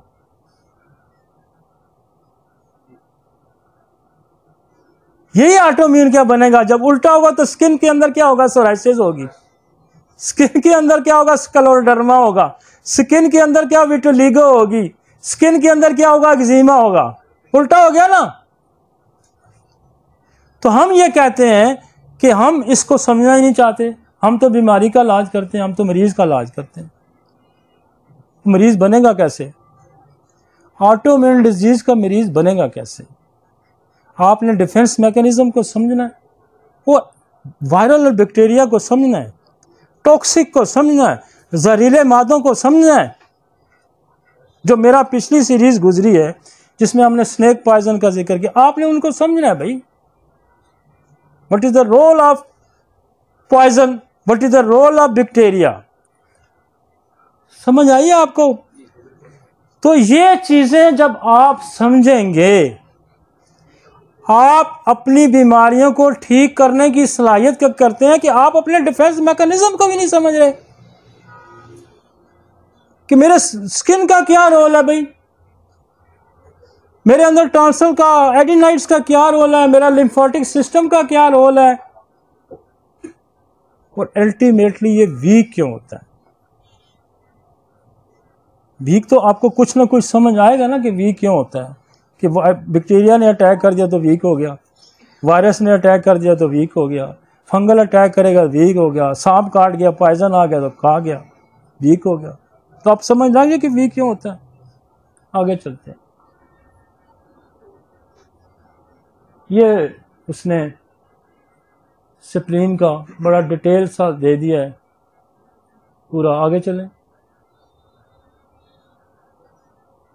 ये वाइट पल्ब है, वैन्स हैं इसके अंदर, तो पूरा एक सिस्टम मौजूद है। अल्टीमेटली आपने ये समझना है कि यहाँ आपके इम्यून सेल आपके यहाँ स्टोर होते हैं, यहाँ रेड सेल फिल्ट्रेट होता है, ये उनका जगह है, वहाँ नश्वर पाते हैं, बैठते हैं। उनके लिए अगर ये माहौल ख़राब होगा तो हमारा अपना सिस्टम ख़राब हो जाएगा। आगे चलें। टॉन्सिल का मैंने आगे बता दिया था कि टॉन्सिल्स के देखिए पूरी फैक्ट्री लगी। जरा पीछे मुड़े देखिए, ये एयर ड्रम है, मिडल ईयर है, ये बता रहा है कि ये टॉन्सिल है, एडेनाइड्स हैं, सॉफ्ट पैलेट्स है, टंग है, टॉन्सिल। तो ये उसने एक आपको बताया कि ऑटोइम्यून डिजीज पर जब ये ख़राब होंगे तो क्या होगा। आगे चलें जी। ये टॉन्सिल इन्फ्लेम हो गया। और आगे चलें। ये उसने सारे सेल्स को मार्क किया हुआ है, इम्यून सेल्स हैं हमारे। ये डेंड्रिक सेल्स है, इसका क्या काम है, ये डेंड्रिक सेल जो है ये वॉचमैन का रोल प्ले करता है। ये वॉच करता रहता है, बारों चीज़ इंटेलिजेंस वॉच, कोई चीज़ आई है दाखिल है। तो ये मुख्तलिफ उसने सारे लिम्फाइड सेल्स हैं, ये टी सेल्स हैं, इसी तरह बी सेल्स हैं, ये सारे सेल्स। मेमोरी बी सेल्स का क्या काम है कि ये आपका एंटीबॉडी बनाता है, और दूसरा इसका बड़ा रोल है कि ये मेमोरी सेल्स है, उसकी मेमोरी भी रखता है। मसलन उसने उसके ख़िलाफ़ बना ली जी, डेंगू के ख़िलाफ़ बना ली, तो वो मेमोरी भी रखेगा, फिर अटैक करेगा तो ये हमला करेगा। इसी तरह इन्फ्लुएंजा के ख़िलाफ़ बना ली, टाइफाइड के ख़िलाफ़ बना, किसी और बैक्टीरिया के ख़िलाफ़, तो ये मेमोरी भी है इसके ज़रिए। आगे चलें।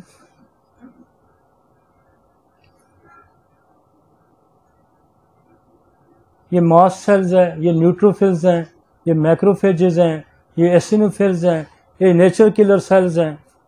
आगे जरा चलें। ये सारे वाइट ब्लड की सेल के अंदर सारी की काम। ये शुरू में आए, मैं फिर वापस आता हूँ। आप जरा वापस चलें, वापस चलें।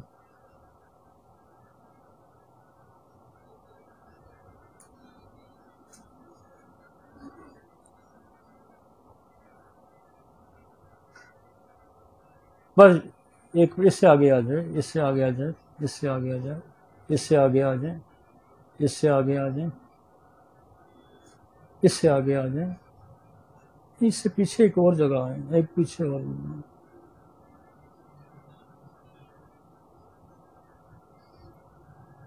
जहाँ अल्टीमेटली हमारा है ये और पीछे आ जाए, ये आ गया। इस स्लाइड पे आते मैं कंक्लूड करता हूँ। इस स्लाइड पे आके कंक्लूड ये है कि ये है हमारा इम्यून सिस्टम, जिसको मैं डिटेल डिस्कस कर गया। इसमें क्या है, एक्सटर्नल है। आप ज़रा इस तरह समझ लें, एक एक्सटर्नल है, एक्सटर्नल में स्किन है, म्यूकस है और नेजल हेयर्स हैं। ये जैसे मैंने बैरियर बताए थे, ये एक्सटर्नल हो गया। अब जो बहुत ज़्यादा जो समझने वाली बात है, इसको हमने और थोड़ा सा ब्रीफ किया है कि ये इंटरनल इम्यूनोलॉजिकल सेल्स हैं जिसने रोल प्ले करना है।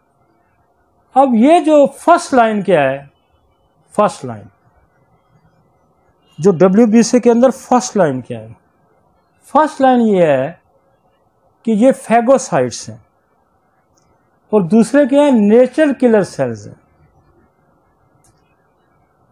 ये बगैर किसी मदद के खुद काम करते हैं।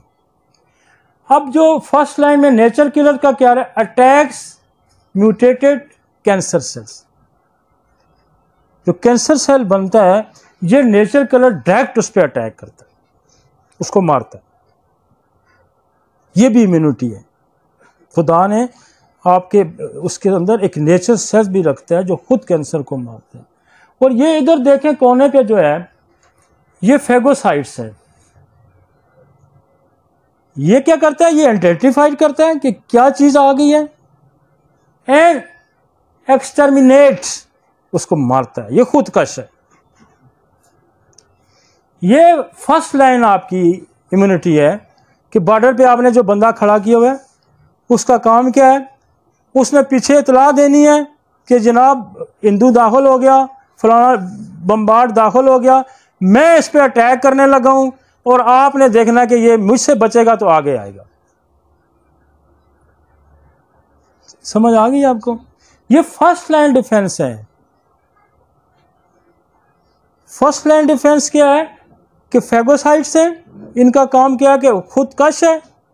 ये खाएगा उस बैक्टीरिया को, टॉक्सिक को, जो भी बाहर से इन्वेडर आया उसको पड़ जाएगा ये। और ये क्या करेगा, आइडेंटिफाई करेगा कि ये क्या चीज़ है और साथ फिर मैसेज आगे कन्वे कर देगा। किसको कन्वे करेगा, ये टी सेल को कन्वे करेगा कि भाई बंदा आ गया है, क्योंकि उन्होंने तो देर से काम करना ना, इसने फौरी काम करना है। तो ब्लड के अंदर कोई भी पैरासाइट आता है, कोई भी बैक्टीरिया आता है, फंगल आता है, वायरस आता है, तो ये इसने पहले तो हमारे पास एक्सटर्नल चौकियां थी, टॉन्सल्स हैं, वो है, वो एक, अब वो सिस्टम ब्रेक हो गया है। वहां से दुश्मन वो बैरियर सारे क्रॉस करके आपको ब्लड को डिस्ट्रॉय करने पे आ गया है, आपकी किले में दाखिल हो गया है। This is a cell, cell का इंटरनल और उसका न्यूक्लियस है, और न्यूक्लियस के बाद ये साइटोप्लाज्मा पड़ा है जिसके अंदर ये वाइट ब्लड सेल है। अब आपके किले के अंदर की बाहर की दीवार के गिर्द पहुंच गया दुश्मन। मतलब मैं और इतना आसान आपको यही समझा रहा हूं। और उसके अंदर आपका DNA पड़ा हुआ है न्यूक्लियस के अंदर। वहां जेनेटिक मैन, आपके बादशाह बैठा हुआ है या वजीर बैठे हुए हैं, वो सारे वहां बैठे हुए हैं जो सारी कमांड कर रहे हैं, जो कंट्रोल कर रहे हैं। वो क्या है, उस किले के अंदर है। किला क्या है, न्यूक्लियस है। और ये अब उसके बाहर लड़ाई शुरू हो गई है। तो बाहर जो आपने बंदे खड़े किए, उनका काम क्या था, फैगोसाइट का काम क्या, डायरेक्ट अटैक करना, अंदर इंफॉर्मेशन भेजना बाकी एरिया को कि यार ये आ गया है, अब मैं इसको मार रहा हूँ, अब आप जो कर सकते हैं वो करें। और नेचुरल किलर का काम क्या है कि म्यूटेटेड जो कैंसर सेल है उसको मारेगा। ये भी एक अलग इम्यून सिस्टम के अंदर ये मौजूद है। अब ये मैसेज जो है, जो फैगोसाइट है ये वाला, इसने मैसेज किसको दिया, टी सेल को। T cell receive message from the phagocytes, इसने फैगोसाइट से मैसेज लिया। Eliminate the enemies in form, इसने भी दुश्मन को मारना शुरू कर देना। खुद बाकियों को भी बताएगा, चलो भाई ये गाड़ियों में बैठो, ट्रांसपोर्ट करेगा, हेल्प करेगा इनको, ये हेल्पर टी सेल भी होते हैं कि जो हेल्प करते हैं बाकी निज़ाम को। ये सारों को फैसिलिटेट करेगा। इसका एक और मेरा दोस्त है, वो स्किन स्पेशलिस्ट है, डॉक्टर आमर, वो कहता है ये हॉकी का जो मैच होता है ना, उसमें होता है सेंटर ऑफ। सेंटर ऑफ का क्या काम करता है? अगले प्लेयरों को फैसिलिटेट करता है, पीछे से गेंद लेता है और इधर उधर भाई आ गया, इसको आगे पहुंचाओ। तो ये सेंटर ऑफ का रोल प्ले करता है। ये जो टी सेल है, ट्रांसपोर्ट करेगा, आगे पुश करेगा और उनको कहेगा ये है, इसको मारो, यहाँ से निकलो, यहाँ से निकलो। अब देखो वो सेंटर ऑफ कैसे पास देता है कि ये पास है, यूं से जा सकते हो तुम। जहाँ वो देखता है कि ये इजी है, वहाँ से उसको हिट करवाता है। तो ये ट्रांसपोर्ट भी करता है, गाइड भी करता है और फिर खुद भी अटैक कर देता है।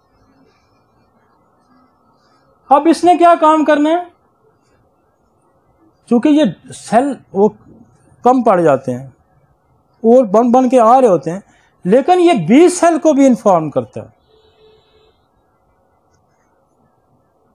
फेगोसाइट ने इसको इन्फॉर्म किया, इसने खुद भी काम किया और इसने आगे बी सेल को बताया कि हमारे पास फौज, एक नई फौज बनाओ जल्दी जल्दी।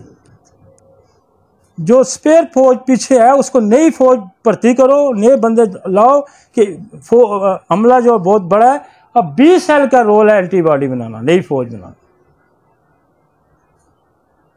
बी सेल का क्या काम है? नई फौज बनाना। तड़ातड़ एंटीबॉडीज बन रही हैं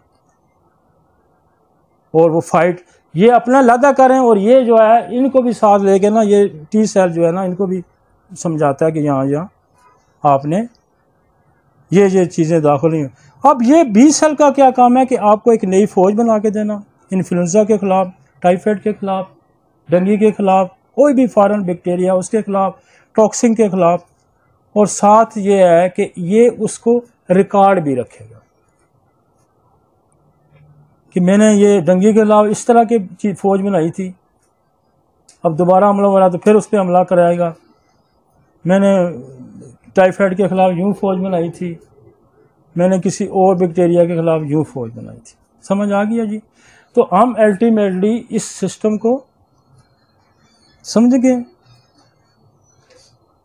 कि नहीं समझे? मतलब इम्यून सिस्टम को हम चलाते हैं वाइटल फोर्स से। मेन सोर्स इम्यून सिस्टम को स्ट्रांग करने का क्या वाइटल फोर्स है। और वाइटल फोर्स के बारे में एनिमल ने क्या कहा है कि ये वो वाहिद ताकत है जो बीमारियों की और सेहत का सबब बनती है, और ये बॉडी के ज़रे ज़रे के अंदर मौजूद है। एंड ज़रा क्या मैंने कहा है कि वो आपके डीएनए के अंदर जीन है, उसके नीचे इम्यून सिस्टम आता है। उसके नीचे इम्यून सिस्टम आता है। दो बड़े पार्ट्स हमने उसके बनाए हैं, एक हमारा जो है एक्सटर्नल है, एक इंटरनल है। एक्सटर्नल के भी जैसे स्किन है और इंटरनल के भी आगे एक और पार्ट है जिसको हम लिम्फ नोड्स कहते हैं। ठीक है, म्यूकस मेम्ब्रेन है, ये सारे इंटरनल हैं। और फिर हमारे पास एक अल्टीमेटली डिफेंस मैकेनिज्म है जो ब्लड के अंदर है, जो ब्लड के अंदर है। अब उल्टा भी इसको हम यूं चला सकते हैं कि स्किन है, फिर आपके टॉन्सल इंटरनल ऑर्गन्स हैं, फिर लिम्फेटिक सिस्टम है, फिर ब्लड है, फिर जीन है, एंड फिर वाइटल फोर्स है। समझ आ गई आपको जी? वाइटल फोर्स है, जीन्स है, एक्सटर्नल इम्यून सिस्टम है, इंटरनल इम्यून सिस्टम है, यूं है। फिर अगर आप उसको उल्टा देखेंगे तो एक्सटर्नल से इंटरनल, इंटरनल से सेल, सेल से जीन, जीन से वाइटल। तो ये आपका तो इम्यून सिस्टम हो गया। आगे चलें जी, इसको आप अगली स्लाइड्स पे दिखा दें।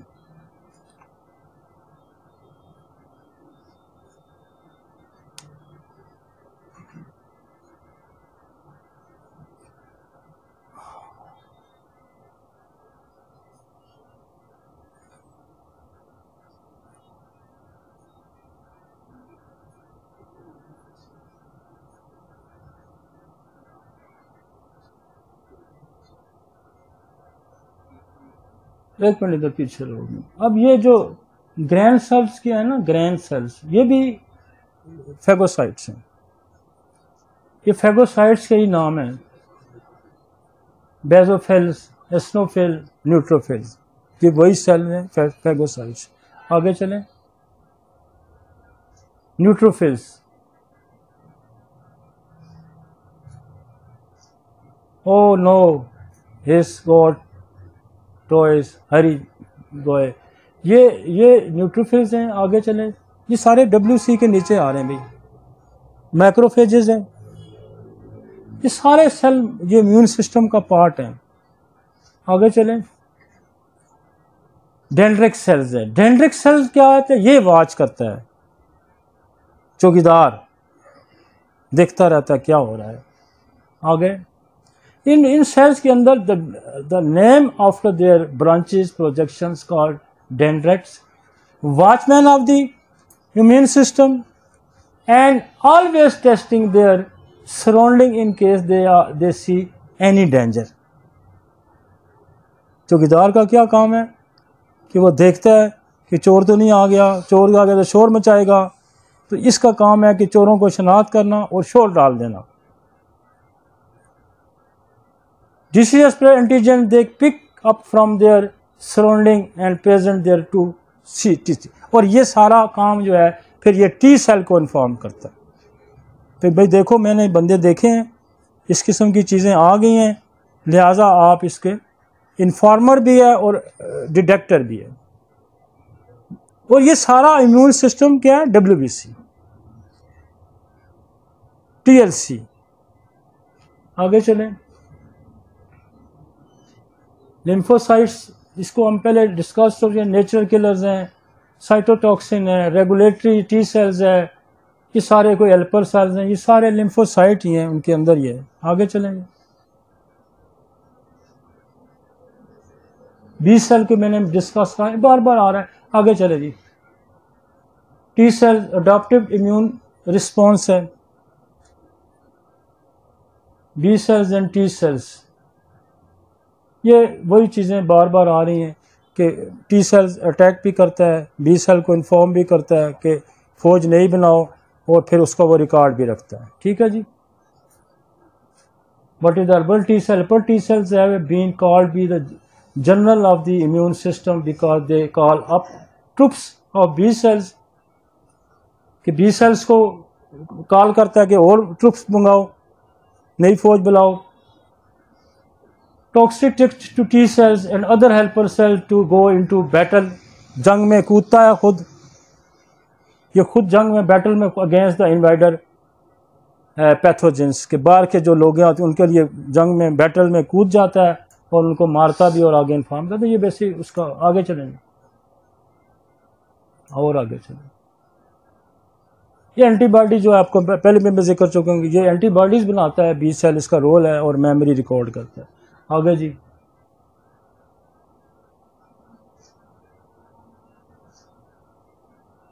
ठीक हो गया। अब ये देखें,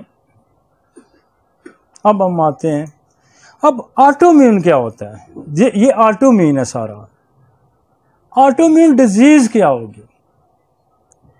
ऑटोइम्यून डिजीज अगर मैं ये डिफाइन करूं, what is the autoimmune disease? हमने आपको नॉर्मल फंक्शन समझाए हैं बॉडी के, this is the normal function. Autoimmune disease ये है, हम उस बीमारी को ऑटोइम्यून डिजीज कहेंगे जो हमारा डिफेंस मैकेनिज्म है, उसका काम ये है कि वो फॉरेन इन्वेडर के खिलाफ लड़ाई करे। अब वो कंफ्यूज होके अपने जो नॉर्मल हेल्दी सेल है उन पे अटैक कर देता है। ये कन्फ्यूजन बहुत सारे जो हमारे फॉरेन इन्वेडर होते हैं, ये कन्फ्यूजन वो भी पैदा करते हैं। मसलन एक इन्वेडर है जिसका नाम है स्ट्रेप्टोकोकस। अब स्ट्रेप्टोकोकस क्या करता है? गले पे हमलावर होता है, यहाँ इन्फेक्शन पैदा करेगा, जोड़ों में दर्द सूजन पैदा करेगा। अब हमारा जो हार्ट है, हमारा जो दिल है, उसके जो वाल्व हैं, उसके जो सेल हैं, वो स्ट्रेप्टोकोकस से मिलते जुलते हैं, उसी शक्ल के हैं, मिलते जुलते हैं। अब जब ये स्ट्रेप्टोकोकस पे हमारा इम्यून सिस्टम अटैक करता है ना, तो साथ ही हार्ट के वॉल पे अटैक कर देता है।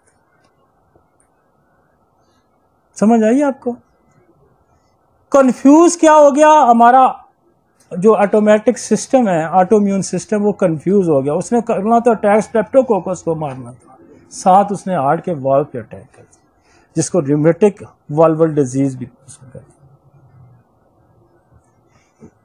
इसी तरह जो दुश्मन जब आप पे अटैक करता है तो वो आपको कंफ्यूज भी करता है।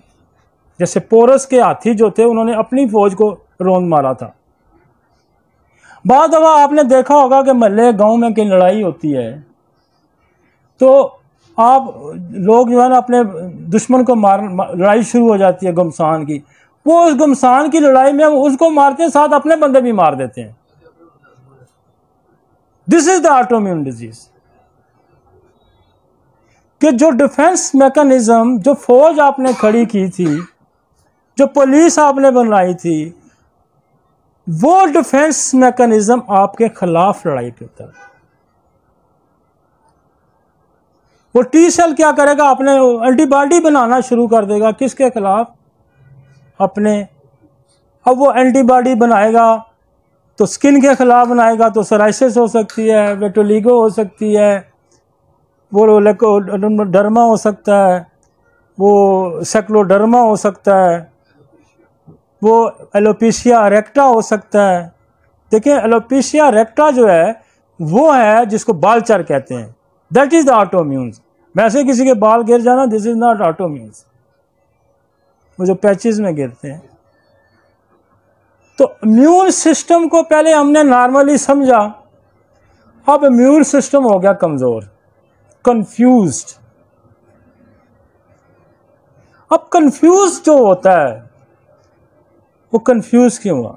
उसको कंफ्यूज उसने बैक्टीरिया ने किया। जब हम उसको स्ट्रेप्टोकोकस खिलाएंगे, जब हम उसको कालमिया खिलाएंगे, जब हम उसको ट्यूबर खिलाएंगे, तो वो डर उसको स्ट्रॉन्ग करेगा। क्या करेगा? स्ट्रॉन्ग करेगा। जब स्ट्रॉन्ग करेगा तो वाल्व पे अटैक नहीं करेगा, वो सिर्फ उस पे अटैक करेगा। वो अपने पराये की पहचान हम कैसे पैदा करेंगे कि उसको स्ट्रेंथन करेंगे, उसकी कंफ्यूजन को दूर करेंगे। इसको कहते हैं ना, वो शेर बड़ा खूबसूरत है कि दिल के फफोले जल उठे सीने के दाग से, इस घर को आग लग गई इस घर के चिराग से। जिसने इसको डिफेंस करना था वही इसके मारने का सबब बन गया। अब दुनिया कंफ्यूज है इस बात पे कि ऑटोइम्यून डिजीज का बंदोबस्त क्या करें। ये तो इस मदाफती निज़ाम को हम ठीक कैसे करें? कहीं वो स्टीराइडल इस्तेमाल हो रहा है, कहीं एंटी कैंसरियन मेडिसिन का इस्तेमाल हो रहा है। तो हम ये समझते हैं, हमारे बेशुमार लोग होम्योपैथ ऑटोइम्यून डिजीज को ठीक करने की सलाहियत रखते हैं और वो कर रहे हैं, लेकिन अफसोस है उनको ये पता नहीं है कि ये ऑटोइम्यून है। क्यों? हमारी दवाइयाँ इतनी खूबसूरत हैं, इतनी अच्छी हैं कि वो स्किन सोराइसिस के लिए अगर ग्रेफाइट दे रहा है, वो एंथ्रेक्सिनम दे रहा है, वो सिपिया दे रहा है, वो पेट्रोलियम दे रहा है, वो टेलोरियम दे रहा है, वो काली आर्स दे रहा है, वो सोराइनम दे रहा है, वो सल्फर दे रहा है। लेकिन मसला ये है कि वो तो ठीक तो वो कर रहा है। अब हमारी फाइट क्या है? हमारी फाइट ये है कि हम बीमारी को तो ठीक कर रहे हैं, लेकिन हम दुनिया को बताने में कासर हैं कि यार ये हमारे ऑटोइम्यून ठीक कर रहे हैं, हम कैसे ठीक कर रहे हैं इसको। तो आज का ये लेक्चर तो ये मैसेज देने में कामयाब होगा कि हम ऑटोइम्यून डिजीज को कैसे ठीक करें, और हम आज का ये लेक्चर ये मैसेज कन्वे करेगा कि हम ऑटोइम्यून डिजीज ठीक करने की सलाहियत रखते हैं। इस लेक्चर सीरीज को शुरू करने का ये मकसद नहीं था कि हम बीमारियां ठीक नहीं करें। हम बीमारियां ठीक कर रहे हैं, लेकिन हम कंफ्यूज हैं कि हम उन बीमारियों को शनाख्त नहीं कर पा रहे कि ये बीमारियां ऑटोइम्यून हैं। और फिर जो दूसरे सिस्टम बैठे हुए हैं वो कहते हैं यार होगी तुक्के से कोई तुम्हारे पास ठीक होगी, तो बताए ठीक कैसे हुई है यार? होगी बात दफा दम डालने से भी तो बीमारी ठीक हो जाती है, कुदरती भी ठीक हो जाती है। तू हमें बता कि ये ऑटोइम्यून होता क्या है और ये ऑटोइम्यून डिजीज क्या होती हैं। तो आज का ये लेक्चर ऑर्गेनाइज करने का मकसद ये है कि हम होम्योपैथी बरादरी को ये बताएं कि आप इसको समझें कि दिस इज द ऑटोइम्यून, ये हमारा ऑटोमेटिक सिस्टम बॉडी के अंदर मौजूद है। और ये सिस्टम जब शनाख्त अपनी खो बैठता है तो अपने ही सेल को मारता है। This is the autoimmune. अब इसकी कॉजेस दुनिया ये कहती है क्या, मैं नहीं पता। मेरा एक दोस्त है, वो कैंसर स्पेशलिस्ट पे एंडोक्राइन को डील करता है। वो कहता है यार मुझे नहीं पता कि यार ये ऑटोइम्यून डिजीज की वजह क्या है, लेकिन यार एक वजह है कि हमारा जो एक डिजीज है एडिसन डिजीज। एडिसन डिजीज क्या है कि हमारे गुर्दों के ऊपर एक एड्रेनल ग्लैंड लगा हुआ है। एड्रेनल ग्लैंड क्या करता है कि वो स्टीरॉइड बनाता है, कॉर्टिजोन बनाता है। कहता है जो टीबी जब किसी बंदे पे अटैक करती है ना, टीबी, तो एड्रेनलिन ग्लैंड पे अटैक करता है और वो कॉर्टिजोन बनाना स्लो हो जाता है। और मैं तो पिछले 25 साल से पीट रहा हूं कि ट्रांसफर तो टीबी से बनते हैं। कह रहा हूं या नहीं कह रहा हूं? तो this is the world recognised and world authorities ये कह रही हैं कि एडिसन टीबी की वजह से कहते हैं। तो हम तो 25 साल से कह रहे हैं कि ट्रांसफर की एक वजह टीबी है। हम तो पिछले कितने अरसे से कह रहे हैं कि सीलियक डिजीज ऑटोइम्यून डिजीज है, तो वो उसकी काज टीबी भी हो सकती है, उसकी काज टाइफाइड भी हो सकती है। और मैं तो कहता हूं कि दुनिया में बेशुमार बीमारियों की सबब कॉम्प्लिकेशन ऑफ ट्यूबरकुलोसिस है। और हनीमन ने तो 150 पौने 2 साल पहले कह दिया गया कि क्रोनिक डिजीज की सबब क्या है। क्रोनिक डिजीज का सबब क्या, हनीमन ने क्या कहा है? मियाज्मेटिक डिजीज, मियाज्मेटिक है। और मियाज्मेटिक क्या है? सोरस सिफिलिस साइकोसिस की कॉम्प्लिकेशन है। ओ भाई आपको तो ये पहले से पता है, आप तो चल्ले कल्ले और अंधे हुए बैठे हुए हैं। यही बात है ना कि आप इसको साइंटिफिक रंग देने में कासर हैं। आप इसको साइंटिफिक रंग देने में कासर हैं। हमारी जितने भी मैं आपको ये बताऊं कि ये थ्योरी किसने दी थी, ऑटोइम्यून डिजीज पे बात किसने की थी, ऑटोइम्यून क्या जितनी भी क्रोनिक डिजीज पे बात किसने की थी, ये तो 1.5 पौने 2 साल हनीमन ने की थी। The complication of bacteria, syphilis क्या है? Complication of bacteria. साइकोसिस क्या है? Complication of bacteria. टाइफाइड की कॉम्प्लिकेशन आपको पता है कितनी है? डेंगू की कॉम्प्लिकेशन कितनी है? कई लोगों को सारी जिंदगी थ्रोम्बोसाइटोपेनिया रहता है, प्लेटलेट्स के गिरे ही रहते हैं। मलेरिया की कॉम्प्लिकेशन क्या है? तिल्ली बढ़ जाती है, जिगर बढ़ जाता है, खून में अनीमिया हो जाता है। All the bacterias, all the fungus, all the parasites, all the toxic effects, poisons, confuse your immune system. दुश्मन का काम क्या होता है कि वो ट्रैप करता है, आपको ट्रैप करता है ना, सज्जी दस के खबी मार देगा, यही करता है ना दुश्मन। ये जो बैक्टीरिया है, ये वायरस है, ये आपके सिस्टम को कंफ्यूज करते हैं। वो कंफ्यूज ही ऑटोइम्यून डिजीज है। आप उसी बीमारी के निचोड़ से इसकी कंफ्यूजन को दूर कर सकते हैं। मैंने बेशुमार लोग पिछले 1 साल के अंदर हमने जिन लोगों को टीबी की दवाइयों की वजह से, खाने की वजह से उनका सिस्टम वीक हो गया, या उनको कोई ऑटोइम्यून डिजीज, आपको पता है SLE जो है इसकी बेस में भी ट्यूबरकुलोसिस है, सीलिया के भी। तो हमने वो दवाई जो टीबी में इस्तेमाल होती है, जिन लोगों ने इस्तेमाल की, चाहे उनको कैंसर हो गया या कोई भी कॉम्प्लिकेशन, चाहे कोई ऑटोइम्यून डिजीज होगी, हमने उसी दवाई की पोटेंसी उनको इस्तेमाल करनी शुरू की, तो उनका इम्यून सिस्टम स्ट्रांग हो गया, उनका इम्यून सिस्टम स्ट्रांग हो गया। इसी तरह हमने बेशुमार होम्योपैथिक ने नसोड इंट्रोड्यूस किए, जितने भी बैक्टीरिया के खिलाफ नसोड है, में से क्लैमिडिया है, इकोलाई है, टाइफाइड है, मलेरिया है, बेशुमार सैकड़ों किस्म के वायरल, बैक्टीरियल, और ये सारे इनसे नसोड बने, ये सारे आपके इम्यून सिस्टम को स्ट्रांग करते हैं, उनके खिलाफ इम्यूनिटी स्ट्रांग करते हैं। और वो जो कंफ्यूज होकर अपने सेल पे अटैक करता है, वह सेल पे अटैक नहीं करेगा।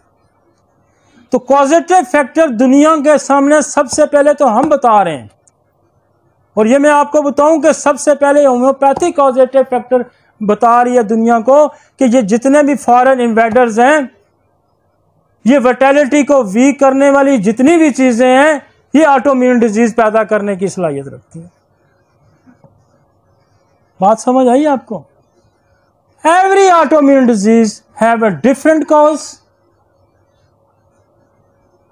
Different medicine. और दुनिया में एक बात को हमेशा याद रखें कि लॉ ऑफ नेचर ये कहता है कि what is the cause, what is the remedy. Cause क्या है, रेमेडी क्या है।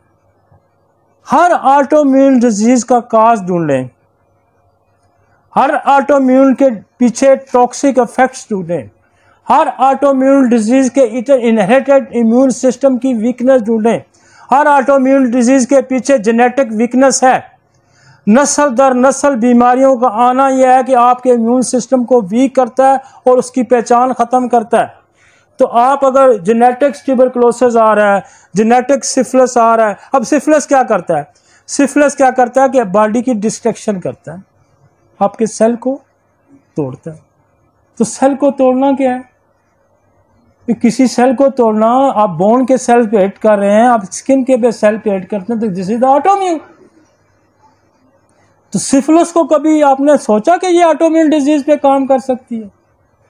जो एंटी सिफिलिटिक मेडिसिन है सारी जो है ऑटोइम्यून डिजीज को कंट्रोल करने की सलाहियत रखती है। एंटी कैंसरियन मेडिसिन हमारी जो है सारी ऑटोइम्यून डिजीज को कंट्रोल करने की सलाहियत रखती है। एंटी बैक्टीरिया जितने भी निसोड्स हमारे बने हो सारे ऑटोइम्यून, एंटी फंगल, एंटी, मैं आपको ये बताता हूँ कि ये जो चीजें हैं आपके पास, फर्ज करें जी हम सोराइसिस को ले लेते हैं, तो सोराइसिस के अंदर हम बेसिलिनियम का इस्तेमाल करते हैं, एंथ्रेक्सिनम का इस्तेमाल करते हैं, एक को एंटी कैंसर का इस्तेमाल करते हैं, एक एंटी सोरक और एक एंटी ट्यूबरकुलोसिस का इस्तेमाल करते हैं। उसके बाद हम ग्रेफाइट दे देते हैं या सोराया दे देते हैं या सल्फर दे देते हैं, तो सोराइसिस ठीक हो जाती है। तो इम्यून सिस्टम के वीक होने की जो कॉजेज हैं वो ये ध्यान में रखें, इनहेरिटेड कॉज, आप इम्यून सिस्टम वीक लेके पैदा हुए हैं।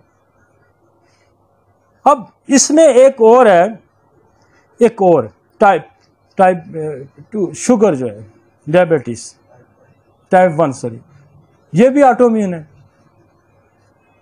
जिसके बाप को शुगर थी, जिसके दादा को शुगर थी, वो ये सेल जीन वीक लेके पैदा हुआ, उसका इम्यून सिस्टम वीक था, लिहाजा उसने जो टाइप 1 शुगर क्या करता है डायबिटीज, कि वो जो आपका इम्यून सिस्टम है, जो टी सेल है, ये वो उसके खिलाफ एंटीबॉडी बना लेता है, इसके बीटा सेल के खिलाफ, और बीटा सेल को टारगेट करता है और उसको मारना शुरू कर देता है। अब आप कंफ्यूज आप भी हो रहे हैं कि आप उसको इंसुलिन प्रोडक्शन की दवाइयां दे रहे हैं। वो भाई मेरे, सबसे पहले तो उसको कार्सिनोसम दे के उसकी जो इनहेरिटेड जीन्स नीचे वीक आया उसको तो उसकी इनहांसमेंट करो, उसको बढ़ाओ। फिर हमारे पास एक ऐसी दवाई है जो बीटा सेल को किल करती है और वो प्रूव शुदा है, एलेक्सोन। तो आप टाइप 1 शुगर को ठीक करने की सलाहियत रखते हैं या नहीं रखते?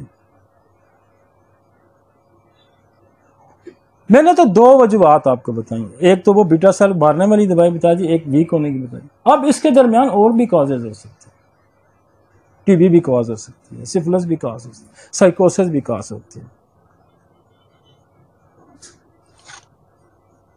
तो क्या कितनी खूबसूरत साइंस है हमारी होम्योपैथी, कितनी खूबसूरत साइंस ये है कि इतना बड़ा दुनिया के अंदर खुला है, इतनी दुनिया के अंदर ये प्रॉब्लम है कि difficult to treat the autoimmune disease, ये बड़ा मुश्किल है जी, ये तो ऑटोइम्यून डिजीज, अब इसका क्या हल करें? तो होम्योपैथिक वाइज साइंस है जो ऑटोइम्यून की कॉज भी जानती है, उसके पास दवाइयां भी हैं, उसके पास दवाइयां भी हैं। दूसरे सिस्टम अगर काज समझ भी लेंगे तो उसके पास दवाई नहीं है। मसलन आपने खुद एक मरीज को टीबी की दवाई खिलाई और उसके अंदर एडिसन डिजीज पैदा कर दी। ये इंटरनेशनल स्टडी है ना, मैं किसी पे ब्लेम नहीं कर रहा या मैं कोई क्लेम नहीं कर रहा, इंटरनेशनल स्टडी से भी हमने लिया है ना कि टीबी जिसको हुई उसको कि एडिसन डिजीज होगी। अब हम क्या करेंगे, हम एक तो ट्यूबरकुलोनियम देंगे, एक आइसोनाइज की पोटेंसी हम उसको खिलाएंगे ताकि उसके साइड इफेक्ट्स खत्म हो और टीबी काज हम दूर करेंगे तो उसकी एडिशन दूर हो जाएगी। ये मेरा पैगाम है, यही मेरा मैसेज है।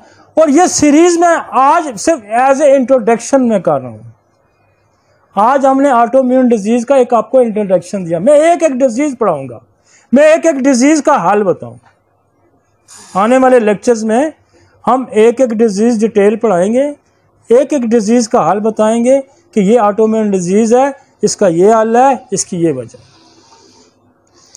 तो मुझे उम्मीद है कि आज का ये हमारी बुनियाद जो हमने रखी है ऑटोइम्यून डिजीज की, ये होम्योपैथी के अंदर एक संगे मील का रोल प्ले करे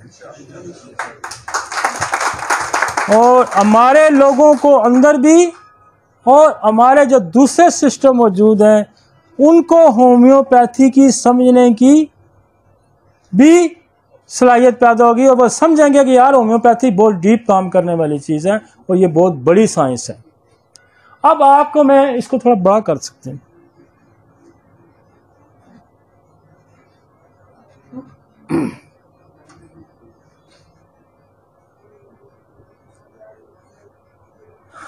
अब हम लोग देखते हैं जी, पहले ब्रेन की है, इसमें ब्रेन की लाइन। अब देखें जी, ब्रेन के अंदर जो autoimmune disease, non autoimmune disease है, मल्टीपल स्क्लेरोसिस है, मल्टीपल स्क्लेरोसिस। मल्टीपल स्क्लेरोसिस भी यही ऑटोइम्यून है, ये सेल को खाता है और ब्रेन के अंदर एमेजेस बन जाते हैं और जहाँ जहाँ एमेजेस बनेगा वो हिस्सा कमज़ोर हो जाएगा या काम नहीं करेगा। किसी की आँख नहीं काम करती, किसी बाजू नहीं काम करता। This is autoimmune disease. हम इनको डिटेल पढ़ेंगे, लेकिन मैं आपको जरा शार्ट। ऑटिज्म क्या होता है? ऑटिस्टिक, ना समझने वाला। गुलन-बारे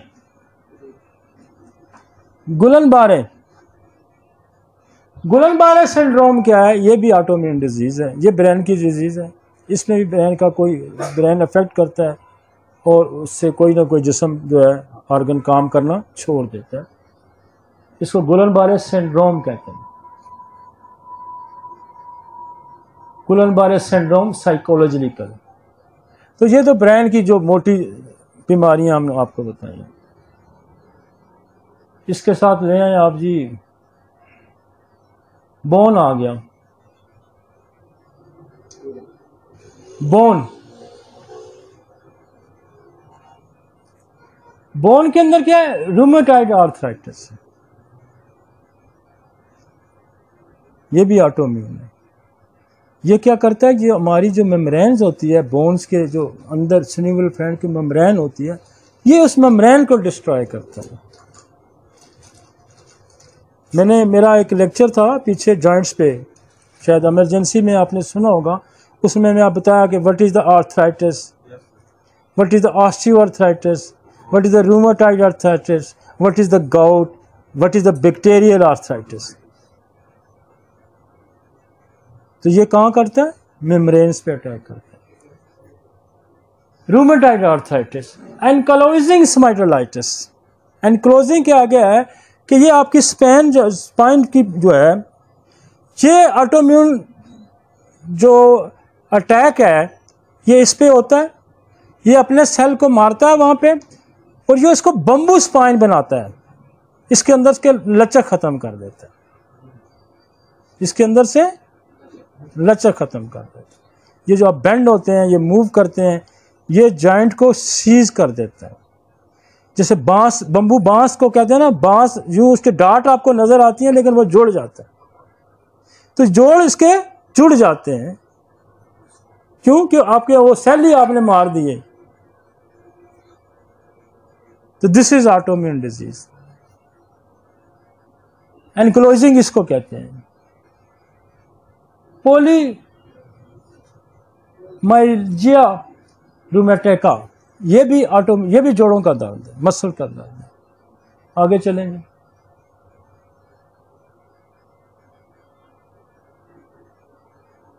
थायराइड, थायराइड के अंदर क्या है? थायराइडिज्म, थायराइडाइटिस, थायराइड की डिजीज है। इसमें हाइपर भी हो सकता है, हाइपो भी हो सकता है।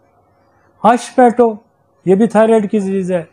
क्रेवियस, ये भी थायराइड की। ये थायराइड की डिजीज हम डिटेल पढ़ेंगे, मैं सिर्फ आज इंट्रोडक्शन दे रहा हूँ, हम इनको डिटेल पढ़ेंगे। अब ब्लड के अंदर क्या क्या है? Leukaemia is autoimmune, hemolytic anemia is autoimmune, lupus autoimmune, dysglycemia auto, ये ब्लड की डिजीज आ गई मोटी मोटी। जीआई ट्रैक्ट, खुराक के अंदर GI tract, coeliac, wheat allergy, बच्चा ये बड़ा गंदम नहीं खा सकता, बच्चा ये बड़ा गंदम नहीं खा सकता। गंदम खाता है तो क्या होता है? कमज़ोर हो जाता है, मोशन हो जाते हैं, उल्टियाँ होती हैं। तो जैसे से वीट एलर्जी, क्रोन डिजीज़ भी इसी तरह का है, ये भी गट्स की डिजीज़ है। अल्सरेटिव कोलाइटिस, बार बार पखाना आना, खून आना, ये भी ऑटोइम्यून। नर्वस सिस्टम के अंदर peripheral neuropathy and diabetic neuropathy, diabetic neuropathy भी ऑटोइम्यून है कि आपके अपने सेल खाए जा रहे हैं। लंग्स के अंदर अस्थमा, वेगिनस ग्रेनुलोमायोसिस, सेल का टूट फूट जाना, ये भी उसके अंदर। अब ये स्किन के अंदर आ जाएं, एक्जिमा, सोराइसिस, सेक्लोडर्मा क्या होता है? आपकी स्किन यूँ सिकुड़ जाती है, टाइट हो जाती है, हाथ यूँ टाइट हो जाते हैं, खुलते, इस वजह से सेक्लोडर्मा। ये स्किन के सेल जब खाए जाएंगे तो स्किन का साइज कम हो जाएगा, तो टाइटनेस आ जाएगी। This is the scleroderma. इसमें हमारी एक दवाई जैसे प्लम्बोमेड बहुत अच्छा काम करती है, scleroderma. Psoriasis, what is the psoriasis? Psoriasis को हम डिटेल पढ़ेंगे। वो जो सेल महीने बाद टूटता है, वो सेल रोज टूटता है और वो जमा होना शुरू हो जाता है। This is autoimmune disease. This is vitiligo, आपकी जो पिगमेंटेशन को कंट्रोल करने वाला सिस्टम है वो डिस्ट्रॉय होता है, तो स्किन का जो नॉर्मल कलर है वो नहीं होता। और बेशुमार लोग हमने, और मैं आपको ये बताऊं कि मेरी दोस्त है पीछे मेजर आमिर से बात हो रही थी, वो कह रहा हमारी तो 50% से ज़्यादा स्किन की डिजीज़ ऑटोइम्यून है, 50% से ज़्यादा autoimmune disease. Muscular fibromyalgia, muscular dystrophy, ये मसल की डिजीज़ हम और भी लाएंगे, लेकिन हम इंट्रोडक्शन आपको दे रहे हैं कि मसल के अंदर के जो मसाइल हैं वो ऑटोइम्यून, बोन का हो गया, ब्रेन का हो गया। जो इसका जो एलोपैथिक ट्रिगर पॉइंट्स हैं वो तो बहुत सारे हैं, स्ट्रेस रिलेटेड है, लेकिन हमने अपना एनालिसिस आपके सामने रखा है कि हमारे यहाँ इसकी कॉजेज़ क्या है। हम क्या कहते हैं कि इसकी कॉज जो है वो जेनेटिक वीकनेस है, इनहेरिटेड डिजीज़ हैं, एंड एक्वायर्ड कॉजेज़ क्या है, बैक्टीरियल, पैरासाइट, वायरल, जो फंगल्स हैं, टॉक्सिक हैं, पॉइजन्स हैं, एंड इन्वायरमेंटल कॉजेज़ हैं। जैसे सोराइसिस की मैंने एक वजह ये भी ढूंढी है, और वो मैं बहुत उस हद तक कामयाब हो गया हूँ कि सोराइसिस पे पेट्रोलियम अटैक करता है स्किन पे।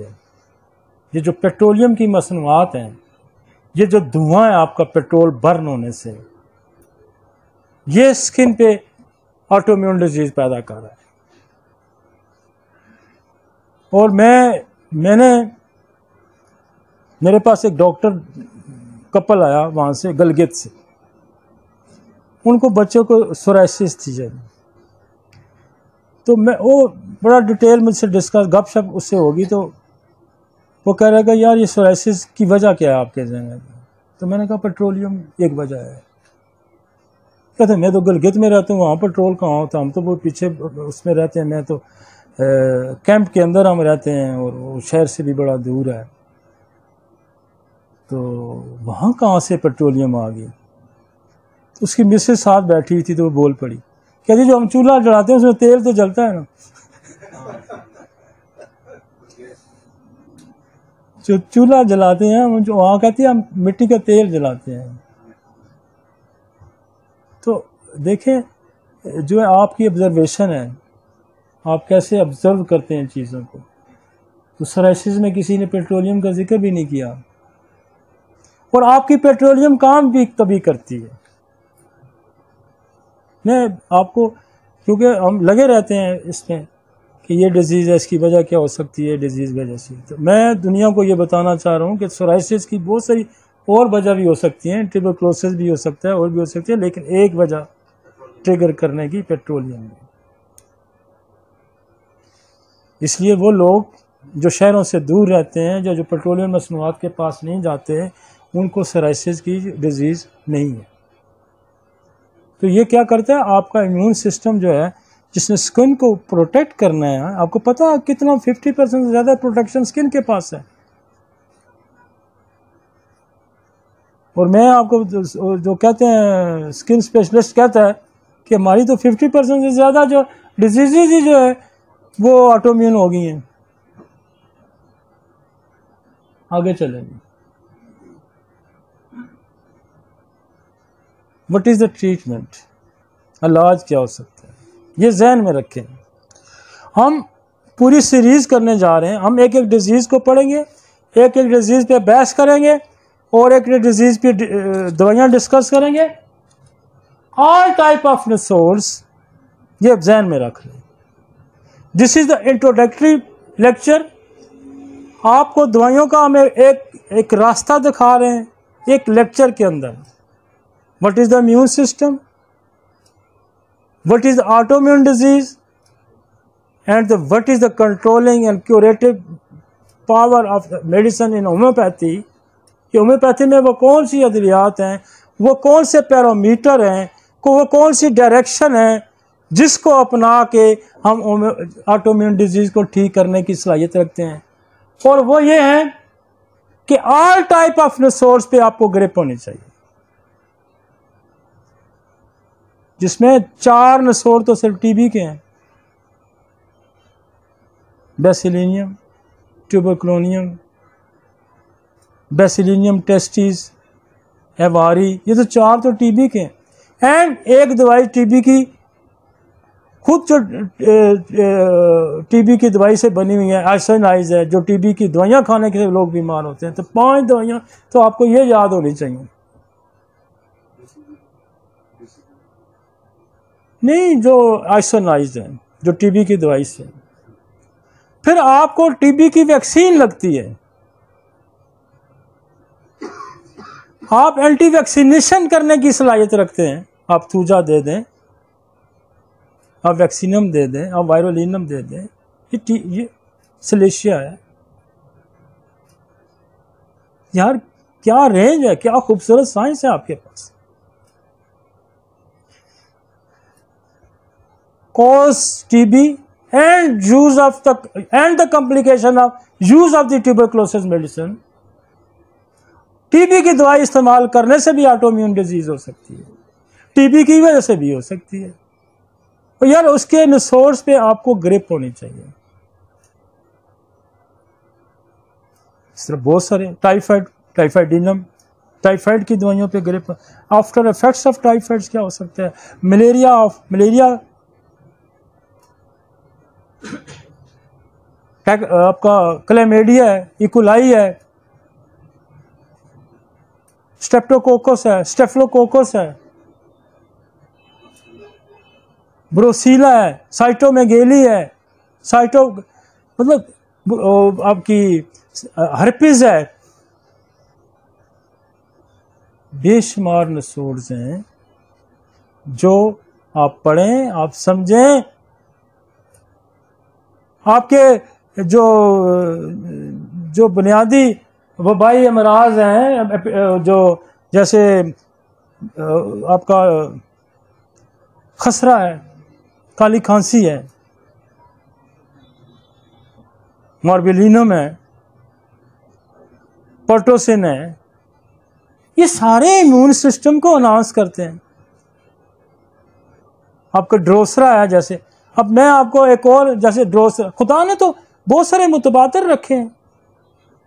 मैं ड्रोसरा को आप पढ़ें तो उसका जो पौधा, उसका फूल होता है, उस पर जाके जो ही पैरासाइट जो कोई चीज़ बैठती है तो ये बंद हो जाता है। उसकी खुराक ही वो ऑर्गेनिज्म है। अब अगर स्नेक में जाएं तो एक स्नेक है जिसको पाइथन कहते हैं, ये पूरा इसी की तरह यू अंदर ले जाता है, हड्डी समेत खा जाता है पाइथन। देखा ना, खाते हुए देखा होगा। तो कितनी रिजेम्बलेंस है। तो हड्डियों की जो कमजोरी है या टूट फूट जाना या उनको डिस्ट्रॉय हो जाना, डोसा कितनी बड़े काम की बात है। और इसी तरह पाइथन भी काम आ सकती है। हड्डियों को कौन खाता है? सिफिलिस खा जाता है। हड्डी को कौन खा जाता है? टीबी खा जाती है। हड्डी को कौन खाता है? कैंसर खा जाता है। आपका स्ट्रक्चर तबाह कर रहे हैं चीज़ें। तो आप उन दवाइयों पे जब नज़र रखेंगे तो ऑल टाइप्स ऑफ नसोड मैंने लिखा है, this is the message for the all community. चाहे वो इंग्लैंड बैठा हुआ है, चाहे वो जो बैठा हुआ है इंडिया में बैठा हुआ है, या दुनिया के किसी कोने में भी होम्योपैथ बैठा है, या होम्योपैथ से मोहब्बत करने वाले लोग हैं, वो उसको इतनी दिलचस्पी से ये मेरे लेक्चर भी सुनते हैं और समझते हैं, कहते हैं हमें तो अब समझ आ रही है कि दुनिया में कुछ, मेरा ये लेक्चर देने का मकसद से अपने बंदों को ट्रेंड करना ही नहीं है। हमारे इस लेक्चर का मतलब general awareness about the homeopathy, general public को भी हमने अवेयरनेस देनी है। And the other system of the science जो दुनिया में इंसानों का इलाज करते हैं, हमारा मैसेज उनके लिए भी है, क्योंकि इंसानों की फलाह, इंसानों की इस्लाह, इंसानों को दुरुस्त रखना मेरी भी जिम्मेदारी है और बाकी कम्युनिटी की भी जिम्मेदारी है। लेकिन हमारा टारगेट, हमारा मकसद सिर्फ एक है, जिसका हनीमन ने अफरोज़ों में पहले में जिक्र किया है कि हमारा बुनियादी मकसद सबका ये है, हमारा बुनियादी अहम ये है कि हम इंसानों को ठीक करें। हम इस तफरीक में ना पड़ें कि मैं होम्योपैथ हूँ, मैं एलोपैथ हूँ, मैं हकीम हूँ, मैं एक्यूपंक्चरिस्ट हूँ, क्या हूँ। हमें जब ये सोच डेवलप होगी और इन चारों पांचों ग्रुपों से एक मुश्तरका सोच भी हम चाहते हैं कि डेवलप हो, मैंने मेरे कम से कम 30-40 दोस्त हैं जो एलोपैथिक डॉक्टर हैं। हम उनसे कंसल्ट करते हैं, वो हमसे सीखते हैं, हम उनसे सीखते हैं। तो हम एक नई पावर, एक नया सिस्टम दुनिया में ये चाहते हैं कि जो हेल्दी ज़हन है, जो पॉजिटिव ज़हन है, वो इसकी फलाह, इसकी सलाह, इसकी बका, इसकी बेहतरी के लिए मुश्तरका सोच भी रखते हैं। तो ये मेरा मैसेज न सिर्फ हमारे होम्योपैथ की तरफ है, ये मैसेज न सिर्फ हमारे मरीज़ों के लिए है, ये हमारा जनरल पब्लिक के लिए भी है एंड अदर कम्युनिटी के लिए भी है। ठीक है जी। तो all type of resource, biochemics, minerals, और द डिप्रेसिव मेडिसिन, माइंड में एक और बात आपको करता चलूं, ऑटोमेटिक माइंड किसका कंफ्यूज होता है? माइज मेडोरिनम का कंफ्यूज होता है, माइंड लाइकोपोडियम का कंफ्यूज होता है, माइंड एंडाकार्डियम का कंफ्यूज होता है। अटैक करने में कमजोरी जलसीयम दिखाता है, अटैक करने में कमजोरी अर्जेंटम लैट्रिकम दिखाता है। तो मेंटल जो मेडिसिन है वो ऑल, अगर आप उनको समझते हैं तो वो भी ऑटोइम्यून डिजीज को कंट्रोल करने की सलाहियत रखती है। बात समझ आई आपको? माइंड कंफ्यूजिंग मेडिसिन आपकी फिजिकल या इम्यून सिस्टम को भी कंफ्यूज करती है। बात तो हमने उस कंफ्यूजन को दूर करनी है। उन कंफ्यूजन को दूर कैसे करना है कि स्ट्रेंथन करना है उसकी। तो ये सिस्टम कहाँ से चलता है? इम्यून आपका विटैलिटी है, फिर आपकी बॉडी की कंट्रोलिंग अथॉरिटी कौन सी है? ब्रेन है, फिर आपका इम्यून सिस्टम है। तो ये पूरा एक चैन है। वो दवाइयाँ जो पागल करती हैं, ये क्या हो, इम्यून सिस्टम पागल ही होगा ना, अपने आप को मारना शुरू कर दिया। एग्नेशिया क्या करता है? उल्टे काम नहीं करता। सुसाइड कौन करता है? ऑरोमेट वाला करता है, आर्सेनिक वाला करता है। सुसाइड कर कौन करता है? तो माइंड, मैंने यहां लिखा है, मैंने एक डायरेक्शन दे रहा हूं। आप मुझसे ज्यादा अफलातून भी दुनिया में बैठे हुए हैं, बहुत बड़े बड़े फिलोसफर भी, लेकिन पॉजिटिव तनकीद होनी चाहिए, मुझ पर भी जरूर होनी चाहिए। मैं अपनी इस्लाह करता हूं, लेकिन कुछ तो वैसे भी कीड़े निकालते हैं ना। तो हम एक मैसेज इसलिए दे रहे हैं कि इन दवाइयों को भी पढ़ें भाई, इन दवाइयों को भी पढ़ें, पॉइजन्स को पढ़ें। वो कहते हैं enhance the immunity, enhance the immunity. For example X ray, anthracinum, carcinosin, tuberculinum, medorrhinum, syphilinum, hepatitis B C, aurum, ignatia, natrum mur, एसल्फास, lyco, China, sepia, graphite, etcetera. लंबी लाइन है, क्योंकि अभी सीरीज चलनी है तो ये बहुत सारी दवाइयाँ और आएंगी, सारा कुछ। लेकिन हम जस्ट आपको एक रास्ता, एक खाका, एक व्यू, एक सोच आज देने की मैंने कोशिश की है कि what is the autoimmune and what is the autoimmune disease. ठीक है जी, दैट इज इट।